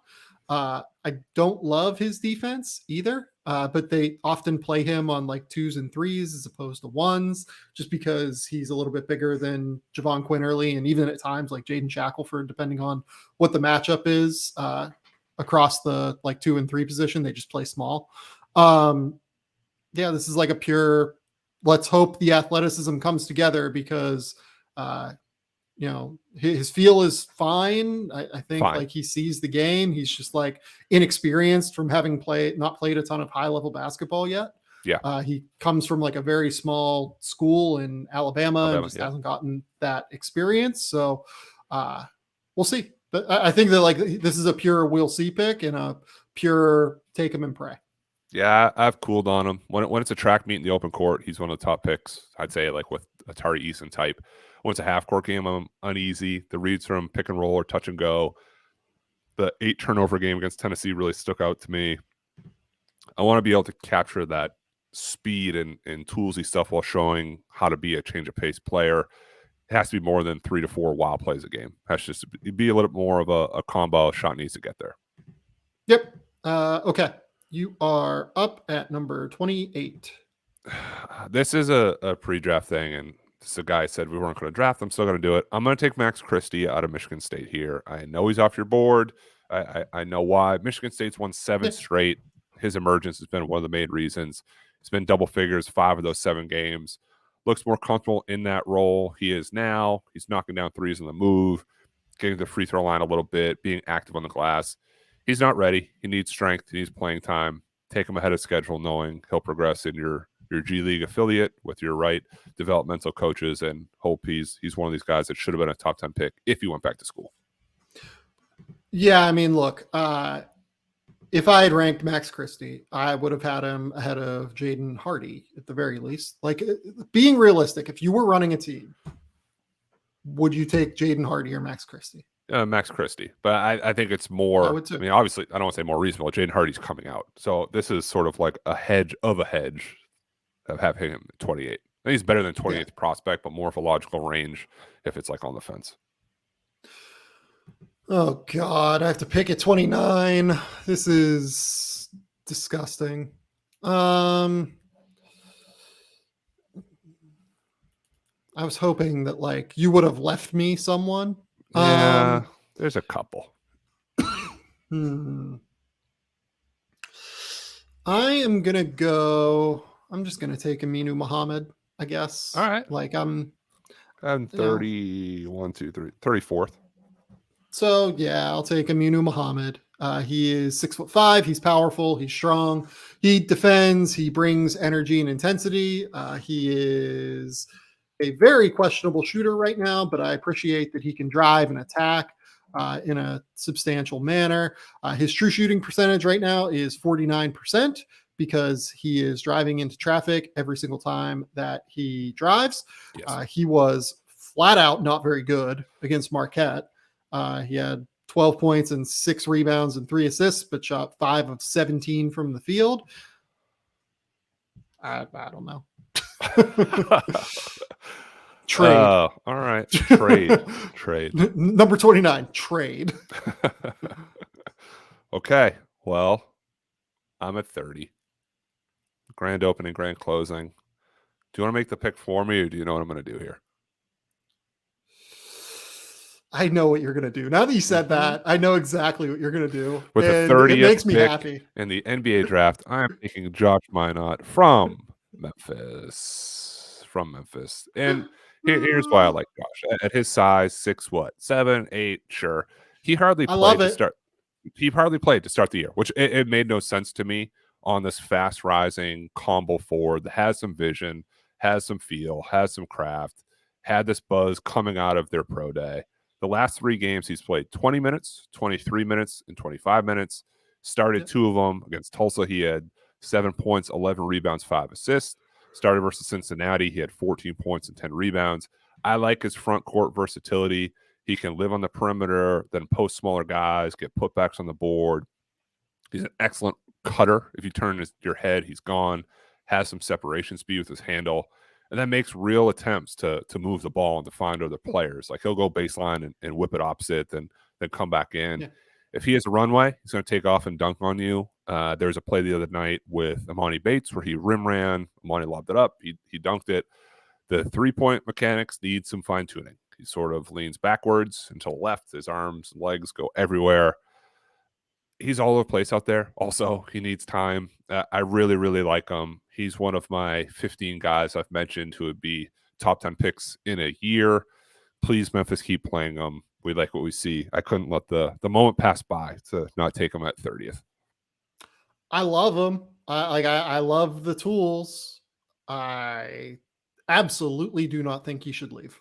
Yeah, I don't either. You could make that case for 24 down, right? From like Harrison Ingram, Jeremy Sohan, Trevor Keels, J.D. Davison, Max Christie, Aminu Muhammad, Josh Minot. We're throwing stuff out there and hoping it hits.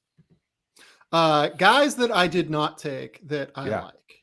I couldn't quite convince myself on Colby Jones. I love Colby Jones as a player. He just hasn't been very good in their last couple of games where they've started to play like real high level competition. Yep. Let's see. We didn't take Bryce McGowan's or Caleb Houston, which I think is interesting for a number of reasons. Trying to think who else. Who are some of the upperclassmen? I would say. EJ Liddell has fans. Yeah, no, he does. He's been better. He shot it poorly at the game I watched against Nebraska, but he shot it better. I think people see him a little bit more of a switchy big than I do. The guys that you mentioned, Bryce McGowan's, it might be a next year thing. I still really like Julian Strother, like late first. I'm not saying 15th. Christian Brown has some fans from Kansas. Yep. Some people have him in the 20s. Usman Dang, that's kind of more your that's lane. A good one. Yeah, I mean, he's just been terrible for the Breakers so far. Like, there's just not. I mean, he's averaging like 3 points and shooting 20% from the field. Like, it's. I will say this. I would bet you that a team that has like 3 first-round picks or a team that is buying into the first round would take him at like 28 or so. I'm not quite as high, and I never have been because I don't love the efficiency, but I think Usman Dieng will go somewhere in the first round, late first round. The last two who I don't know if they sneak there, but could be like a 35-ish type pick that sticks. I like Julian Champagny from St. John's. He's been really good. And then Alan Flanagan's come back from injury. Just frankly doesn't look like the player he was pre-injury. That takes time, but kind of right around there. Terrence Shannon's the same way. It's that back spasms kind of more in that 30 to 40-ish range. Yeah, Darion Sebron as well. Oh, it's a good one. Out of NC State, has fans as a driver, attacker, kind of everything across the board there as a finisher. Ismail Kamagate out of Paris in the French League has some fans. He has been incredibly productive and efficient this year as a 6'11" center. The Keon Ellis hype seems to have died down a little bit. Yannick Sosa is a guy I mentioned earlier, has a lot of tools. I frankly don't think he should really enter this draft, if we're being honest. I don't know if he'll go in the first round. Jaime Jaquez, I really like Jaime Jaquez. He was in my next 5. Now just looking at my actual board as opposed to just like my big list of names. Like I love Jaime Jaquez. He's tough. He's physical. He passes. He can shoot. Hugo Besson out of the Breakers as well has had a good scoring year to start. And finally, the guy that I actually had up next is Caleb Love out of North Carolina. Oh, your boy. Yeah. Yeah. I do love Caleb Love quite a bit. I'm not sure if, again, he is anything more than a like combo guard scorer. But if we're comparing him to Jaden Hardy again, I wonder if he actually has better tools than Jaden Hardy. Just kind of thinking about it logically. Could be in the same tier. Yeah. So, anyone else that you didn't mention? That was it. I mean, I've cooled on Matthew Cleveland. Like, he should go back to school. All of the Florida State guys, please go back. Like, you are all very talented and very good. I would love to see your team next year. We talked about Peyton Watson, Walker Kessler, probably in that like more low 40s range. Christian Koloko has been pretty good. Like, see that range. Jordan Hall. Yeah, Christian Koloko is a good name too. That's a really good name. He'll go somewhere in the top 40. Another guy that I think really deserves extra looks from people is Isaiah Mobley out of USC. He's starting to shoot the ball. He's a really good defender. He is 6'10". He was also within my net like top 6 or 7 group there that didn't get picked. 50 guys for 30 picks happens. Yeah, definitely. That's how it always works. Did you say Moussa Diabate? There are some fans. Oh, still. I didn't. No, I didn't. I said Jordan Hall. He has some fans too. Yeah. I think he could make it work somewhere. Hyunjin Lee. I'm just gonna say I really liked Adam Flagler in the preseason, and I he's do starting too. to come on a little bit I for did. Baylor. Yeah, slow start, but he's shooting it better now. Yeah.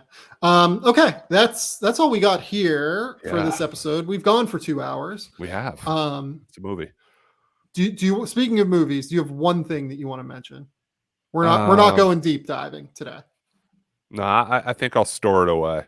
I saw. Okay. I'll say one I saw. I watched Clothes for Storm. I think it was on Amazon Prime, which is about the abandoned Jazzland Six Flags in New Orleans. That's abandoned post Katrina.